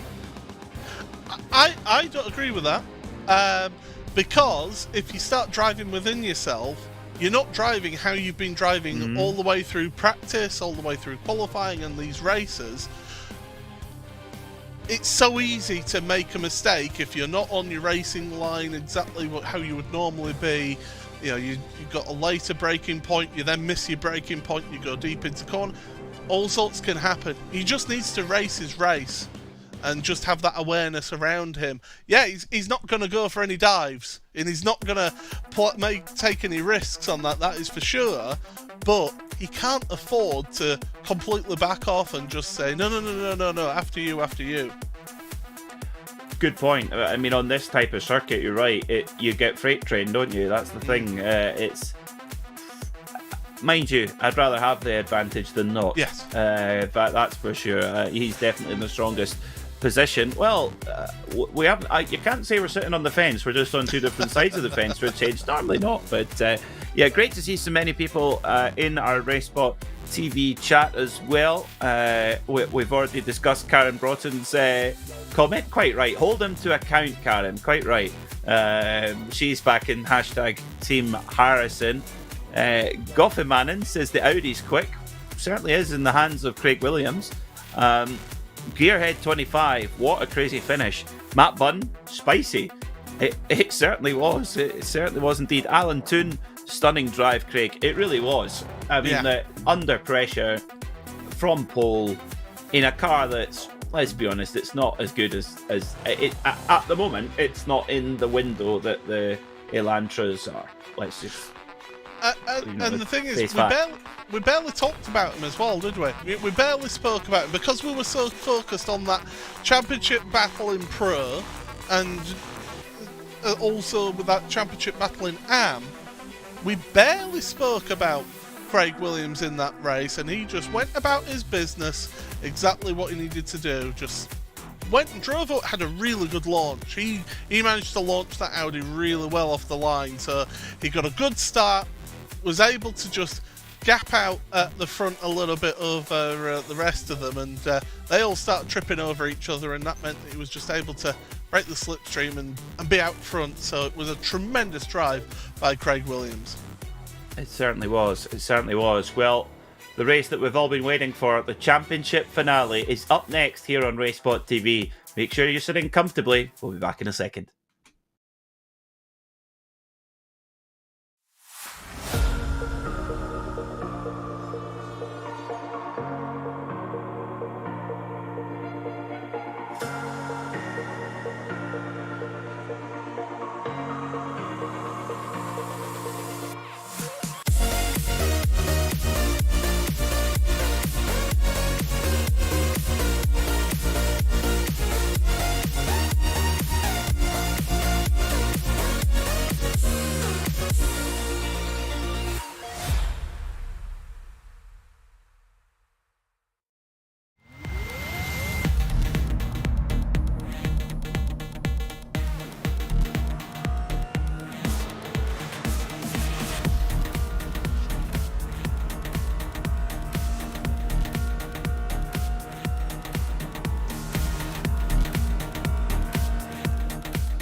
Welcome back to RaceSpot TV. It's almost time for the championship finale of Season 3 of the World Touring Car Series. Guinness, Harrison, McFarlane. Who is going to come out on top? Who is going to get their name on that trophy and take the number 1 plate into Season 4 of this great series? It's so tight. In the AM Championship, Dan Martin has the advantage for now, but is not home and dry yet, and he's got to hold off an in-form Andreas Gilman. It's quite a set of storylines, Paul. Certainly is, Peter, and well, I mean, I will not commit to who I think will win this championship because it is just too tight to call. They have been the class of the field of the front three, Guinness, McFarlane and Harrison. They've just been a step above everybody in that one. So it really is difficult to pinpoint. I mean, I remember the first season, the championship was decided in that very last race, wasn't it? And it was an incident involving Guinness that cost him a championship there. So Corrington will not want to repeat what happened in season 1, whereas Ross McFarlane will want to repeat season 1 because he won that championship. Yeah, it's. I mean, I would remember that vividly. Corrington Guinness was just no fault of his own, and he got torpedoed out of nowhere. I wouldn't say who it was who made the mistake. It was a completely honest mistake with really unfortunate circumstances. But yeah, he got his revenge in season 2, where he was just the class of the field. This season, impossible to tell between McFarlane, Guinness, and Harrison. They both had their pace at different points. I mean, particularly Harrison at the start of the season, it looked like he was just going to cruise away with it, Paul. But that's not been the case in the end. Yeah, certainly. Things haven't all gone Kieran Harrison's way, and yeah, this has been a tremendous season. I just want to say, I've been really impressed as well by a couple of other drivers. Norbert Leitner has really shone in the second half of the season. Andreas Gilman, again, from that Impulse Racing outfit. Second half of the season, they seem to have really dialed in that Elantra. Richard Simner as well, who can forget his 4 AM race wins in a row as well. And Jack Sedgwick, always good for entertainment as Jack. Yes, he's 7th in the championship at this point, but I tell you what, he gives us some entertainment. Oh, does he ever? Yeah, does he ever? He's had some fantastic performances, and you just think if Sedgwick got it all clicked together across a season, he's definitely got championship running pace, I would say.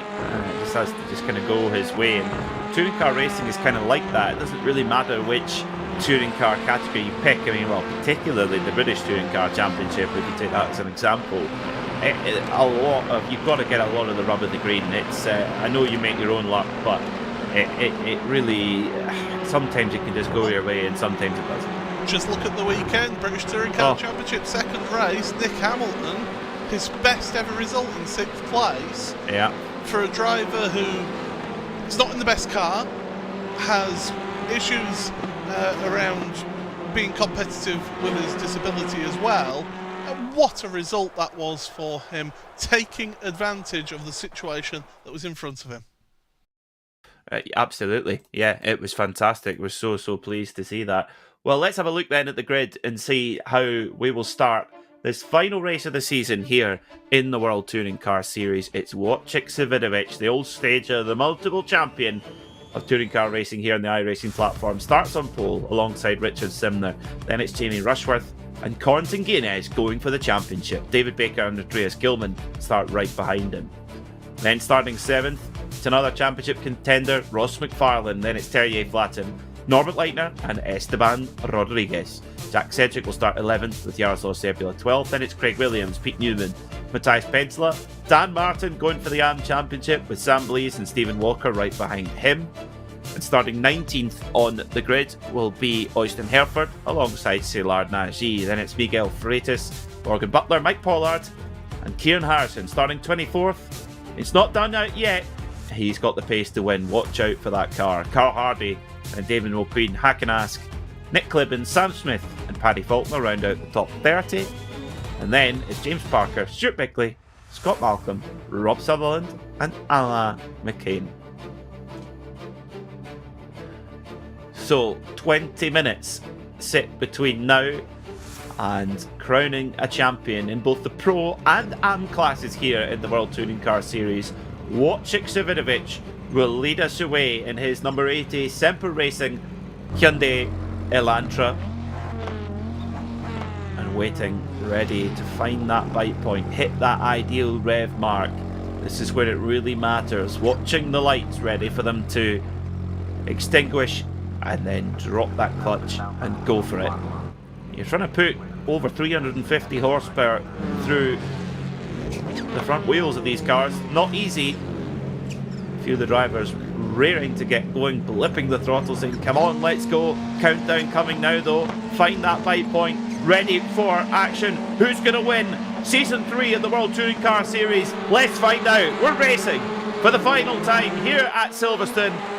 And Savinovic gets a perfect getaway as they head through to Cops with Simner right behind him. Then it's Rushworth right there in third as well as they come through. In fact, Rushworth already under pressure from Guinness. Guinness knows what he's got to do there in that yellow and black Sim-RC car with the green flashes. He's going for the inside line here at Maggots and Beckett's. And Rushworth's trying to tough it out on the outside. They're side by side, Paul.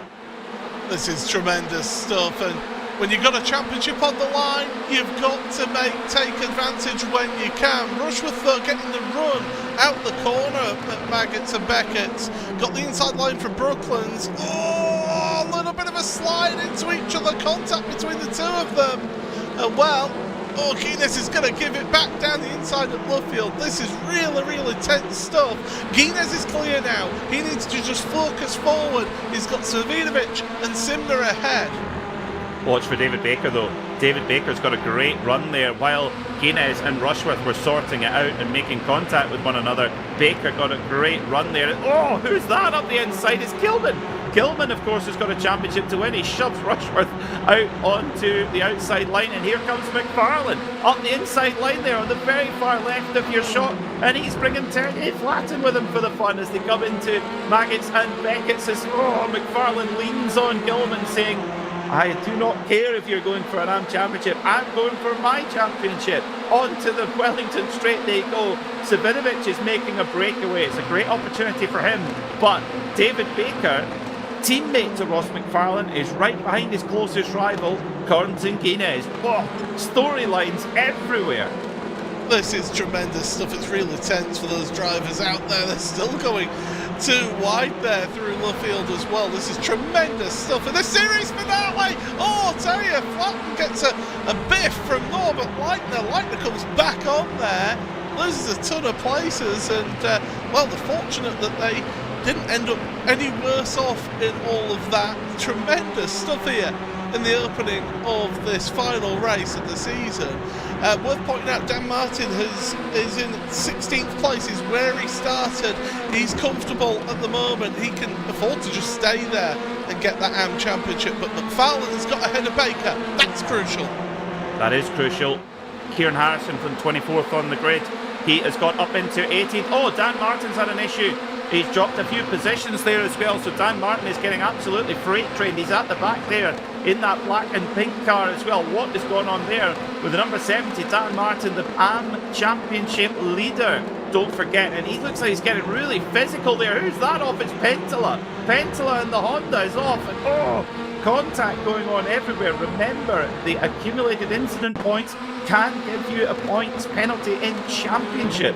So let's see what happened there. Dan Martin ahead, and it's Harrison. Harrison quarter panels Dan Martin.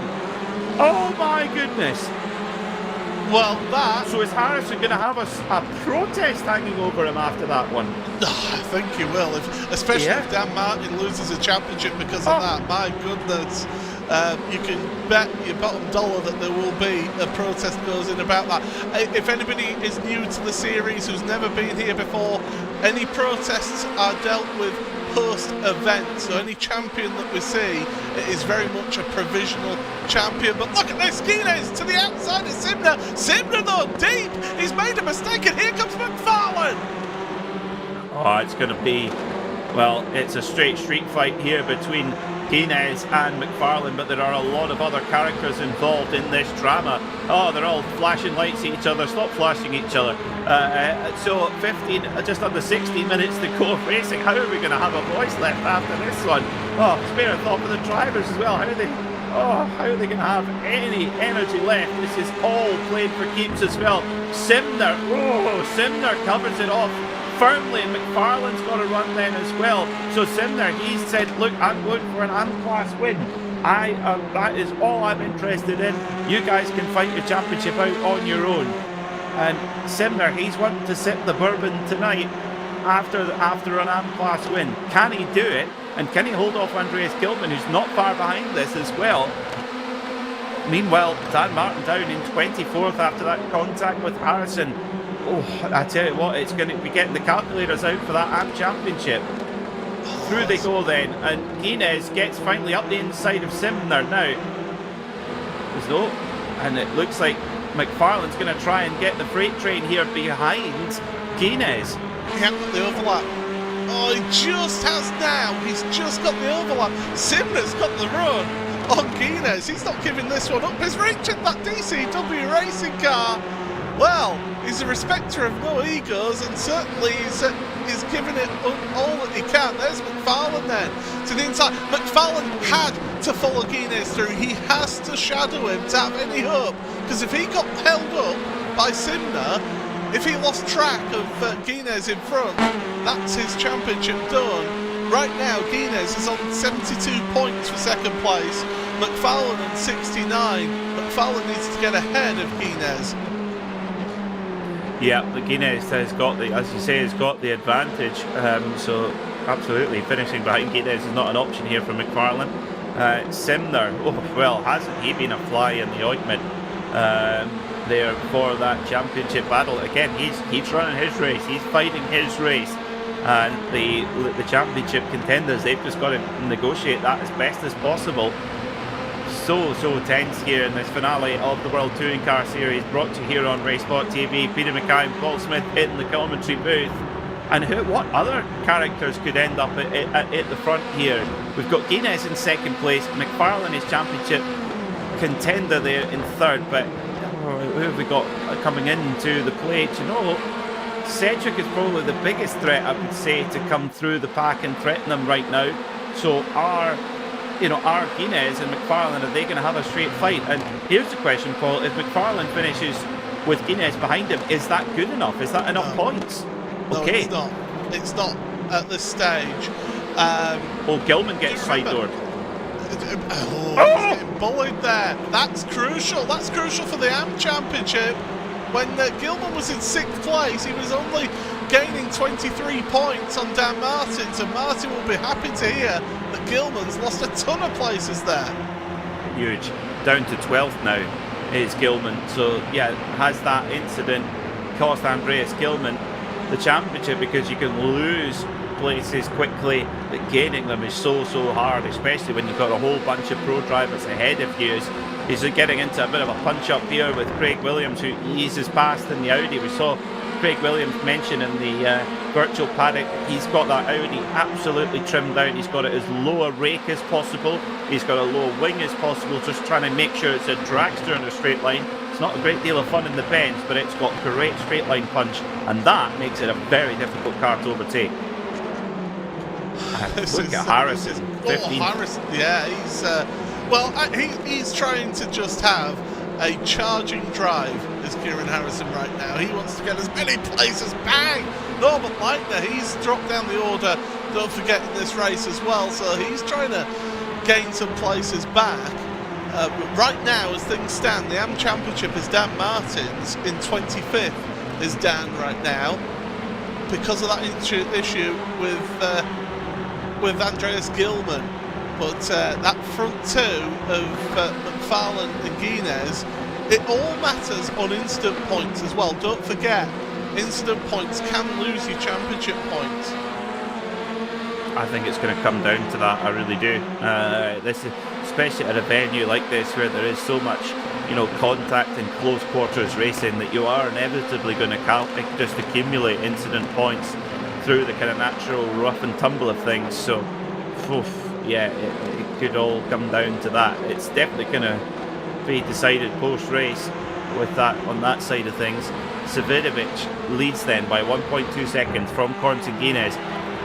I think, I suspect McFarlane has maybe just decided to just settle in behind Guinness and put a bit of distance between themselves and the chasing pack, because Richard Simner was a real fly in the ointment there, a real spanner in the works, and they had to get away from him because it could have really compromised either of their championship there, both Guinness and McFarlane. So I think McFarlane just think, right, let's put our hot pace in and build an advantage and then go for it. Richard Simner still hasn't had David Baker get past him, although Baker is making the move here. I think Baker would have preferred to have tried to follow Ross and try and provide that bit of backup to Ross McFarlane in that championship fight, just to try and take something towards the Sim RC team. But it's been a heck of a race. Look at this, it's still stacking up here. Simner is duking it out, and quite rightly so as well. He's not a slow driver as Richard, but Flaherty, Sedgwick, Rodriguez, Rushworth, Sebula, they're all there in a queue, and Kieran Harrison is not that far behind Craig Williams. No, not at all. Not at all. So we've gone half race distance then, and yeah, Guinness and McFarlane are just marching forward. They're going to be, well, we mentioned fly in the ointment. Simner's definitely been a spoiler into this battle, and well, heroic drive from Simner in the leading the AM class by a good way.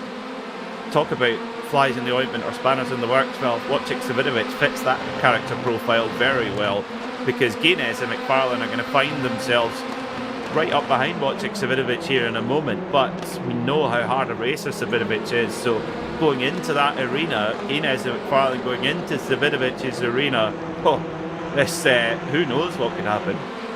I mean, Savidovic, he is somebody who will fight hard, but he won't cost somebody a championship. He knows where the line is, does Wojciech, and it will be great to see the championship go down to the very wire. And McFarlane, he is just basically in Guinness's shadow right now. They pretty much matched lap times the last lap in McFarlane 100th. Well, half of a 100th, about 5 thousandths of a second faster than Guinness on that last lap. That just shows that the level that these drivers are racing at. Incredible, absolutely incredible. We've had really high quality stuff. Kieran Harrison from 24th on the grid, he's now up to 12th, and he's challenging Craig Williams for 11th. And looks like he's just going to pay. Well, he's going to have a go there on Craig Williams right on the side door there. Oh, it's getting so physical in this last round, this last race of the championship. It's a little bit like that last day of school, Paul, where that person you didn't like in the playground, you just walk up to them and punch them square in the nose, because you knew it would probably cool off through the summer holidays. I can't say I ever did that. It was always bring your toys to school day. It was last day at school, but there you go. Hungry Hippos, that was always my favourite. What if they stole your favourite toy though? They wouldn't get away with that. I wouldn't let them. Good, right. You'd snap them with a Hungry Hippo. We've got sidetracked. 7 minutes to go. And Gordon Guinness is still holding Ross McFarlane at bay for now, but how will things play when they get on the case with Wojciech Savidovic? Now here's the permutation for you, Paul. McFarlane gets ahead of both Savidovic and Guinness. Guinness finishes in third. Is that enough points? Yes, that would be 6 points difference. Oh. There's 5 points separating the two of them right now. Oh my goodness. It's going to come down to incident points, isn't it? You never say never. I mean, we saw how hard it was for Ross to get past Guinness in race number 1. We saw how Ross had to take advantage of Guinness getting held up in race number 2 to get the move done. What's Ross got in his playbook for this final round of the championship? They are catching Wojciech Savidovic. Look at the front three though. They have just absolutely waltzed away from the rest of the field. That is the pace that they're at. Wojciech's been in clear air. He's been doing his own race. But these two, Guinness and McFarlane, have just been slowly reeling him in. And now they'll be getting the slipstream. They will, and that's maybe why McFarlane hasn't quite been able to make that move, or at least attempt that move, because the kind of draft will be stalling out a little bit, where Guinness will be getting some slipstream from Savidovic in front, but McFarlane very, very close now as they come over to start another lap. 5 minutes and 43 seconds to go here in the season finale of the World Touring Car Series on RaceSpotTV. Who's going to take it? Is it going to be Guinness? Is it going to be McFarlane? It's going to be so difficult to call here. And is Savidovic going to play a factor here? So difficult.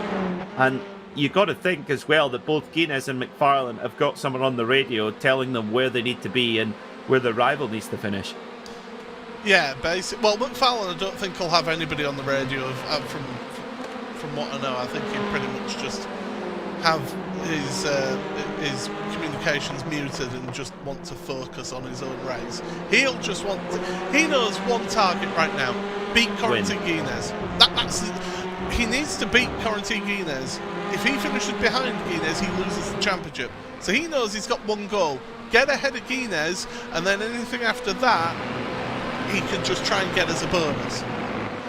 He might need to get by both of them, though. That's the thing, is that if he gets by Guinness and thinks, okay, well, that's me done. The thing is, I'm pretty sure he'll know the maths already going into the race, knowing that I can't just finish one place ahead of Thornton. I've got to finish 2 places ahead of him, or 3, or whatever it might be. But let's see. It's gonna be dramatic, that's for sure. Richard Slimner is still hanging on, and Andreas Gilman. It's been quite a charge. It's been so exciting. We thought Dan Martin was long clear in the AM Championship, and Gilman has run him down in the last few rounds and has driven superbly. But this final race of the day, the kind of luck ran out a little bit. He is still in 16th, still 3rd in class, but that's not enough points to usurp that. Cedric gets dumped. Oh dear. That's quarter panel getting together, 2 lines connecting, and there's DCW racing car getting involved in a bit of shenanigans further back, and Cedric has just decided to park it. What did I say? Win it a minute? Yeah, well, he's having a go here. Has a huge look on David Baker, and then there's one of the geodesic cars. Flatten, and it's the 2 lines combining right there, and it's hooked the car as that, and it sent them into the gravel. Very little that Cedric could do there, but it was quite the lunge into Brooklands, I'd say. Speaking of lunges, McFarlane's looking... Time's running out for McFarlane. He needs to be making a move, because we're looking at around about, 3 laps to go at the line? Yes, just 3 laps to go here. So... yeah, 3 laps to go then in this season, in this championship. Who's going to come out on top?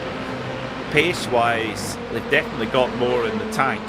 I do wonder, if you're Corentin Guinness and you know that McFarlane has got to get by you and Savidovic, you back him up, surely. If you're Guinness, you back this up. You stay as far away from watching Savidovic as you can without letting McFarlane through. So is Guinness playing defensive here at every apex? Is he just sort of lifting, sort of maybe just nibbling the brake? Is he just trying to be as defensive? Well, no, because here comes McFarlane. McFarlane makes a move then. Is this going to be enough for McFarlane as Guinness tries to tough it out and holds that inside line there as well? McFarlane's going to have to try something else. All the while this happens, Savidovic is getting further up the road. Pulls a car length out just through that corner. McFarlane gets a great run out of left field with that. He V'd off the corner, looking to the inside of Cops. Well, I remember there was a team manager in F1 said you can't overtake at Cops. Well, the 2 of these going through side by side. Absolutely incredible stuff here with 2 laps remaining in the season. Oh, well. Hard on the brakes. Up the inside then goes McFarlane. Guinness goes a trifle wide, and there is room there as well. They race firm, they race fair, but has McFarlane got enough of a run there? If he holds that outside line there, and Guinness this time not risking going too close, not bashing away down the straight like we saw in race 1. They almost touched wing mirrors there though. But Guinness just got really good top end speed there, and McFarlane has to give best. He goes for the cutback now. This is surely a hiding to nothing, trying to hook it all the way around the outside. That's surely the long way around. Guinness holds on to it for now as they rush around. Last lap, and Savidovic is escaping up the road. This is playing into Corentin Guinness's hands. McFarlane could get onto the power earlier though, taking that wide line through Luffield, and he's carrying it around the outside of Cops. Don't run too far wide, Ross, and he's got ahead. But is that going to be enough for the championship? My goodness, is this going to take a final dramatic twist in the tail? Well, we think that's not enough points. We think that is not enough points for McFarlane to go past Guinness, unless, the reason why it's uncertain, unless there is penalties for incident point breaches. That is what the unknown at this stage, but McFarlane gets that overtake done on Guinness.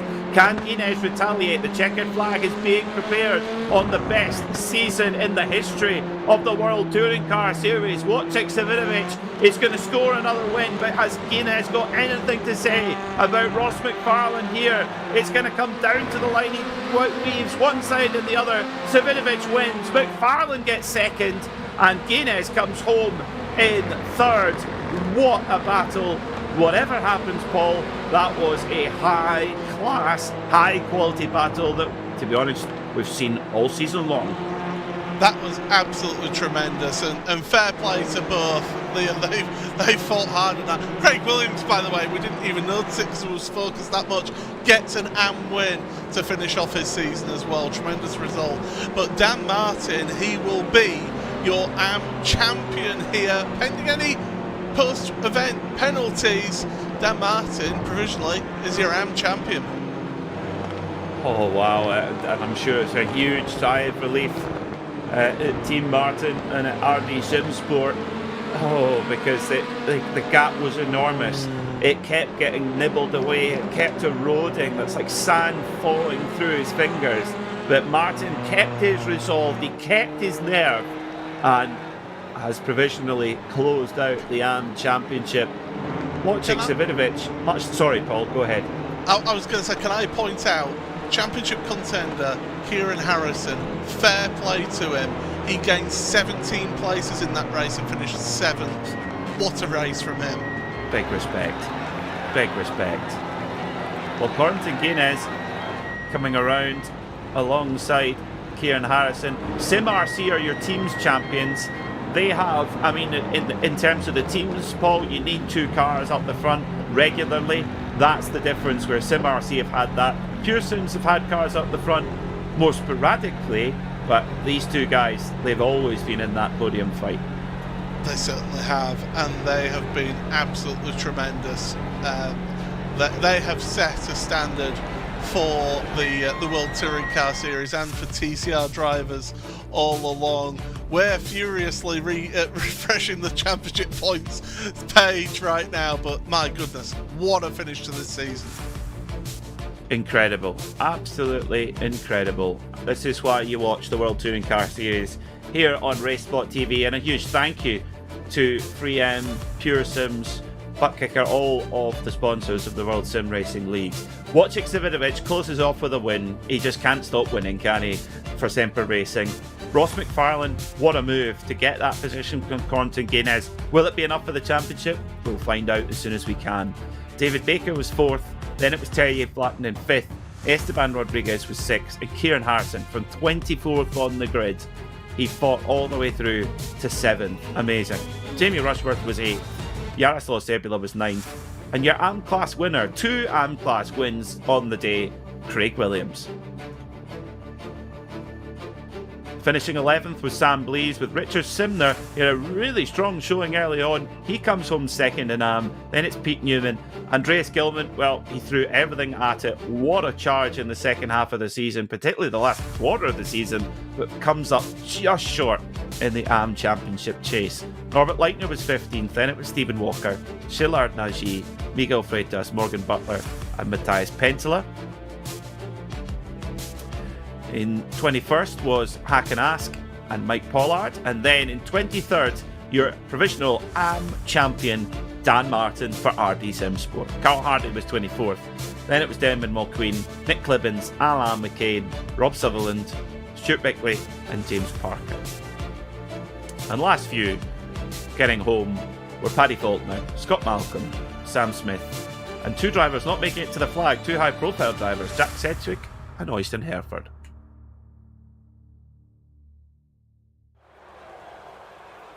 Well, what a finish to the World Touring Car Series, Paul. I mean, where do we begin? Where do we begin? I mean, it's all, we almost don't even need to know who wins, do we? Because that was just fantastic entertainment. That how can you ask for any more?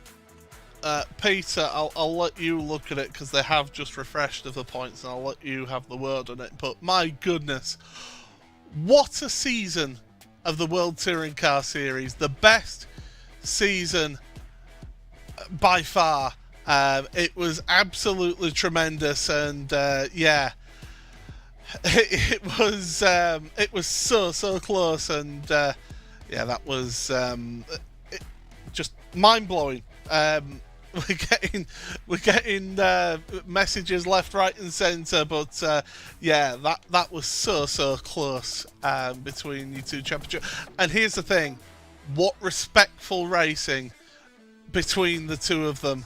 In the end, it was just unbelievable stuff, and yeah, it was definitely one of those events that you did not want to miss here. We could also confirm. Don't forget there was an AM Teams Championship as well. DCW Racing Yellow and DCW Racing Blue 1-2 for them in the AM Championship ahead of iRace Esports. Well done to them. Very well done to them. Well, we can confirm that your Season 3 champion of the World Touring Car Series in the Pro category is Corentin Guinness. He keeps that number 1 plate by 2 points. Ross McFarlane threw everything at it in that last round, as did Kieran Harrison, but it goes the way of Corentin Guinness. I mean, that championship defence, Paul, we forget, it was kind of dead in the water at half days into the season, but the second half of the season for Guinness has been incredible. It's been tremendous, fantastic stuff, and there's been some really good second half to the season for a few drivers out there, and Guinness as well. He took opportunities when they came, and he made it. My goodness, that was simply sensational stuff. We've got a few drivers waiting to have a word with us, as well as series admin Andy Shield, but we're waiting for our provisional. We have to say provisional because, of course, there are post-event stewarding decisions to be made, of course. But my goodness, that was sensational stuff. It was. But let's get a chat then with our provisional champion, Corentin Guinness. I shall hand him over to you, Paul. Over to you.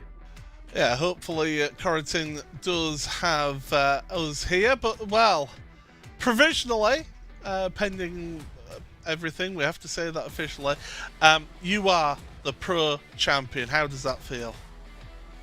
Yeah, not bad. A bit mixed feelings because I think it was very tricky. Like the last round of the season was pretty much the good resume of the whole season. Just a lot of struggle, to be honest. Just managed to stay a bit more out of the trouble. But yeah, happy to get it, but we'll smile tomorrow, I think, because it was just really intense evening, I would say. So yeah, we'll take that today and we'll smile tomorrow. Just how hard was that? Because you were going into this final round so close between the three of you. How hard was it to race hard and fair, but also not get yourself involved in anybody else's accidents as well? It was really tough because I think the previous season where I also won the series, it was, I won't say easier, but for some reason this season it was just insane level. Like it felt like everybody got like twice the levels they got the previous season. So yeah, it was really intense. Also, I struggled a bit this season, so I really had to be at the top of my game during all the race. And yeah, we saw different kind of race. I think most of the time it was really clean, really fair, and I just tried to make sure everything was fine. Same for the show, everything was clean. So yeah, very happy with the ending. And how is it? I mean, not only are you the pro champion, your team's also the pro teams champion as well. How important is it for you to have teammates that push each other to the very best? Yeah, we saw that like in quali, for example, we just managed to work together with Kieran, basically to help each other without blocking each other because we have pretty much the same pace. So it's very nice. Also, like we have pretty much the same taste about settings on the car, so we pretty much manage to help each other to figure out a good setup before the race meetings. So yeah, I think it's important to be well surrounded. By the way, during the season, because you really need sometimes a bit of help. Obviously, even if you make most of your points, I would say, by yourself and your pace and your racecraft. But yeah, very good to make it with the different teammates this season with Kieran, Nathan as well, and Jürgen later in this season. Well, I mean, we'll bring your teammate Kieran Harrison in here because it must be a little bit bittersweet, Kieran, with how tonight panned out. You are a team's champion, but oh man, how hard was that second race on you? Yeah, it's just one of them. It was the same thing that happened race 2 at Watkins Glen as well, where I just thought, well, I mean, this case wasn't really caught in an incident ahead. It was just the checkup that you should really be expecting. But to be honest, the car felt okay. It had a little bit of steering damage, and it was actually still fast on the straight, so I was quite surprised at the meatball. But yeah, nothing I could do really. But as a season as a whole for the team, your team has just been so quick and dominant in the team's championship. But you've always had Ross McFarlane and Pure Sims there challenging you, haven't you?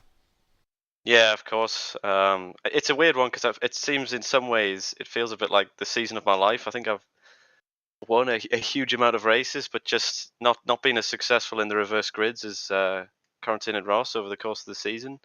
And that almost makes more difference than the first race because we're with three of us are always at the front somewhere, so we're only getting a few points there. So it all comes down to how it goes in the reverse grids, as you saw in this round. Well, I mean, congratulations to both of you for the team's championship, and Corentin, congratulations on that pro championship. Thank you. Thank you. There we go. That's our front three. I think we should actually speak to our AM champion next, really, in my opinion, because Dan Martin, he did it tough, didn't he, tonight? And he joins us now. Dan, oh, you must have been a little bit nervous going into that final race. I think I need to change my underwear. It has been one of those nights, isn't it? It's been survival. I think 2 races I had damage. First race I had damage, couldn't turn left, so Lufford was a barrel of laughs. Third race, obviously the incident with Kieran, and I think there was a bit of netcode with another guy. Couldn't turn right, so I knew my position of where I thought I needed to finish. That went out the window after the first lap, 2 laps, and then I was just driving by my standings. I race in little black box, thinking, okay, let's just watch where Andreas is. I can't overtake anyone. Let's just survive. And it paid off. So I need a drink.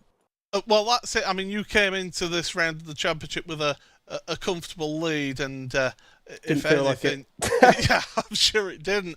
But it's a championship is won over a season, not just one night. I mean, you've had a really good season. When you came to speak to us, you said that you just started off steady away to start with, just to get some points, and then you really put the charge on. Do you think that mid-season run was really important for you? Absolutely. Like I said, started the season knowing there's grids of 50 cars. Anything can happen, and these first couple of races would be critical when it comes to the end of the season. I didn't realise it was going to come down to the last race of the season. That was not on the radar for me, unfortunately. But we got the job done. It's been a great season. We've got a lot of wins in our class. The team, RD, Simsort, Rob, James, Mateus. We've really put the hours in, and it's been a hard battle. I've been watching Andreas, Impulse, Craig, obviously, Mr. Date Night, and it's just been a hell of a good series, hasn't it? I'm really pleased. I don't really know what to say. I just want to just thanks Rob at RD for just holding my hand for the last couple of rounds with the reverse grid penalty. I had knock hill, surviving that. Yeah, I can breathe now. Well, soak it all in, savour the moment. Congratulations, Dan. Provisionally, we have to say it, provisionally am champion. Thank you very much, guys, and thanks for putting on a great show once again. And I'll probably see you next season. Who knows? Maybe in pro. Maybe, just so indeed. Thanks a lot, Dan, for joining us here. So that was Dan Martin, our provisional champion. I think it's only right to speak to Ross McFarlane next. He had a tremendous season all the way through, and Ross, my goodness, it went to the wire, that one. That was from an outsider's point of view, it was cracking. How was it in the driver's seat? It was nerve-wracking. I've obviously done a few of these championships across multiple years, different disciplines, and I'm familiar with being there at the wire at the end of the season. But this one was just extra close. I think it was a bit of a shock to me, given how the first half of the season went. It didn't look like I was really going to be there to compete in the points. And then the way the championship is structured with the drop rounds, there's a couple penalties thrown in there. I think we all managed to pick up a penalty here or there, but mine was the most lenient. And then in the second half of the season, I just found my stride a bit more. I think I got a bit more comfortable with the setup, and they changed the car ever so slightly. There was obviously a mid-season bop change, and I think for whatever reason that went in my favor. And just to come to the final round and actually be there and performing, and then obviously down to the very last position of the last lap of the race, and I just have to put my hands up, say fair play to the guys. They were super duper quick across the season. I think they would have been further ahead had things gone their way fully, but I'm glad that we had a fantastic fight and it was great fun. And that's it. You got to say, hats off. The racing on the track. It was very firm, but at the end of the day, there was some tremendous moves. No quarter asked and none given. Looking forward, then Monday night. I mean, you've got it to do all over again, haven't you? The World GT Championship. Yeah, as a team. Exactly. I think as a team, the points for our team is looking pretty solid, but I obviously have a role to play, I would imagine, for Mr. Davidson, and hopefully I can get one better on our opposition this time. I may have fallen short, but I'm hoping that he can take it all. Well, Ross, even though it is second place, what a tremendous season it has been, and congratulations on the finish here. Thanks, guys. Right, so that is Ross McFarlane. I don't know if Peter, you want to maybe have a word with our series admin Andy Shield and see what his thoughts are on this season, because it's been tremendous. It really has, yeah. Andy, welcome to the RaceSpotTV commentary box. This is our traditional end of season chat. Just tell us your thoughts on that finale. Oh, well, good evening. Just what a great way to finish the season. I mean, we had some conversations around the track for the season finale, and I was of the opinion it would create some great racing and some interesting scenarios, which it definitely didn't disappoint. For it to come down to the wire as it did on both championships, really, we can't ask for anything better, and just shows the level of quality of the drivers in the championship, and the fact that they can take it to the very last rounds, knowing how much is on the line, given that it's not a drop round, and keep their heads and drive with their hearts like they did. I mean, it's just fantastic for a series point of view. Now, a hard line question for you coming up, Andy. So brace yourself. Oh. Put us in for our viewers. Put us in your shoes and the shoes of your fellow admins. We saw what happened at the end of race one with Cornton and Ross. It's under really sharp focus. They're both going for the championship. Take us through how you deal with a situation like that. Put us in your shoes, because everybody's got an opinion of these things, but tell us what that was like and how you coped with that. I mean, it's something we absolutely don't like to see if there's kind of any kind of intentional contact. So we take a balanced view, assess all angles, the evidence, and given what's at stake and what's on the line, we're not going to make a snap decision without taking all aspects into consideration. We're aware of a number of drivers that stream throughout the evening, so that's one of the benefits of drivers, that if they do stream and something unforeseen happens to their equipment, I'm not saying it's a get out of jail card, but it does help to kind of prove the point that it wasn't anything malicious or intentional. So we came to the conclusion pretty quickly that there wasn't anything untoward. It didn't affect the outcome of the race, and on that basis, it was deemed no further action was required. We didn't want something like that to decide ultimately the outcome of the championship, but of course, had there been other circumstances taken into consideration, then we would have had to take a hard line on that. But as it stands, it was unfortunately probably an element of net codes and just the physics on iRacing causing the wheel to kind of snap like that, and we felt that it wasn't fair to penalise anybody there in that particular circumstance. It was just one act in a multi-part drama, wasn't it? Tonight, it just added to the whole tapestry of the story tonight. It's fantastic. I mean, before we let you go, Andy, what can we see in future? World Sim Racing continues to grow. We've got the finale of the World GT Championship. You thought this was close. 3 drivers covered by a point on Monday. This was yawning chasm gap, as well. And we've got the GT86 Championship. So there's 3 great series. But tell us about what the future holds for World Sim Racing. I mean, we're continually evolving and looking to improve and enhance what we offer, the guys that choose to race with us here at World Sim Racing. So we do a lot of statistical analysis. So I guess the boring stuff to ensure our point matrices across the different types of races and formats that we do, plus the penalty points and the systems there, allow us to have, fantastically competitive championships. And, the fact that we're into this season where we did some minor tweaks last season for the championships to come down as close as they are. It really is testament that the work we've put in is given us that kind of output. So we'll look to tweak the touring car series slightly going into next season. We've got some ideas on how we can improve that further to try and give more drivers more to play for on the grid for longer. So, it's a big old grid. There's lots of fast drivers, and we want to continue to grow and attract those guys to come and race with us. So yeah, I guess there'll be some updates in due course, and our next seasons, once the GTs comes to a conclusion on Monday, probably look to start looking and getting some information on those forthcoming seasons, probably around June, July time, for the guys to come and get back involved. Well, from all of us here at RaceSpotTV, Andy, thanks so much for having us on board on the journey. It's I hope I speak for Paul as well. It's a pleasure for both of us to be involved here in the booth, and we can't wait to see what the future holds, and look forward to some more. I look forward to Monday night, most importantly.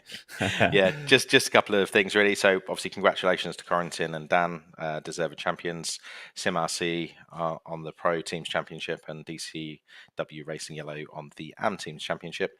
And without our loyal sponsors that we have here at WSR, Freem UK, Buttkicker, Pure Sims, and Mr. Hedge Sim Photography, we wouldn't have the series that we do. And obviously, big shout out to both yourself, Paul, Connery, Hugo, behind the scenes at RaceSpot for putting together what is a world-class broadcast for us.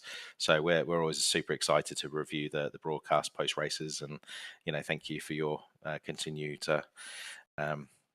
fantastic coverage that you do for us. Oh, that's very kind, Andy. Go and have a rest. Go and enjoy it. Pour yourself a well-earned beer. Thanks so much, and we'll see you soon. Thanks, guys. Well, that's about all we have time for, but time for a final thought, Paul. If you won't mind, I'll go first. I said you always get to go first. So, one thing that occurred to me there, and it's occurred to me all season, of just how high quality the racing has been this season, particularly. I remember commentating on the first few rounds of the World Touring Car Series when it launched. We had a packed grid, but we had some rascals, and we had some huge accidents, and there was a lot of people putting the series down at that point. I'm just delighted to see how the progress has been, the quality of racing we've got, and it's just such a pleasure to be involved. Yeah, one of those rascals ended up in the commentary box here, but yes, it certainly was. It's been fine since you've come out. I think there's a cause and effect right there, but I mean, I've just left a message for the drivers in their Discord server. it's been a lot less stressful for me sat here in the commentary box rather than being out there on the grid. This season has been by far the best season of this championship. They've just stepped it up an absolute, just a huge level of performance. Yeah, we have bad days. We all have bad days. Every series has a bad day. You know, it's the nature of motorsport. But on the whole, this championship has been absolutely tremendous entertainment, and I'm so glad that we've been able to bring it you week on week here on RaceSpotTV. Likewise, and before we close off, all we can say here from all of us at RaceSpotTV, thank you so much for joining us for this season of the World Touring Car Series. Do not miss the finale of the World GT Championship Monday night. Paul and I will be here to take you through the action. That kicks off at 8 p.m. UK time. Do not miss it. But from all of us here at RaceSpot, thanks so much for watching and good night.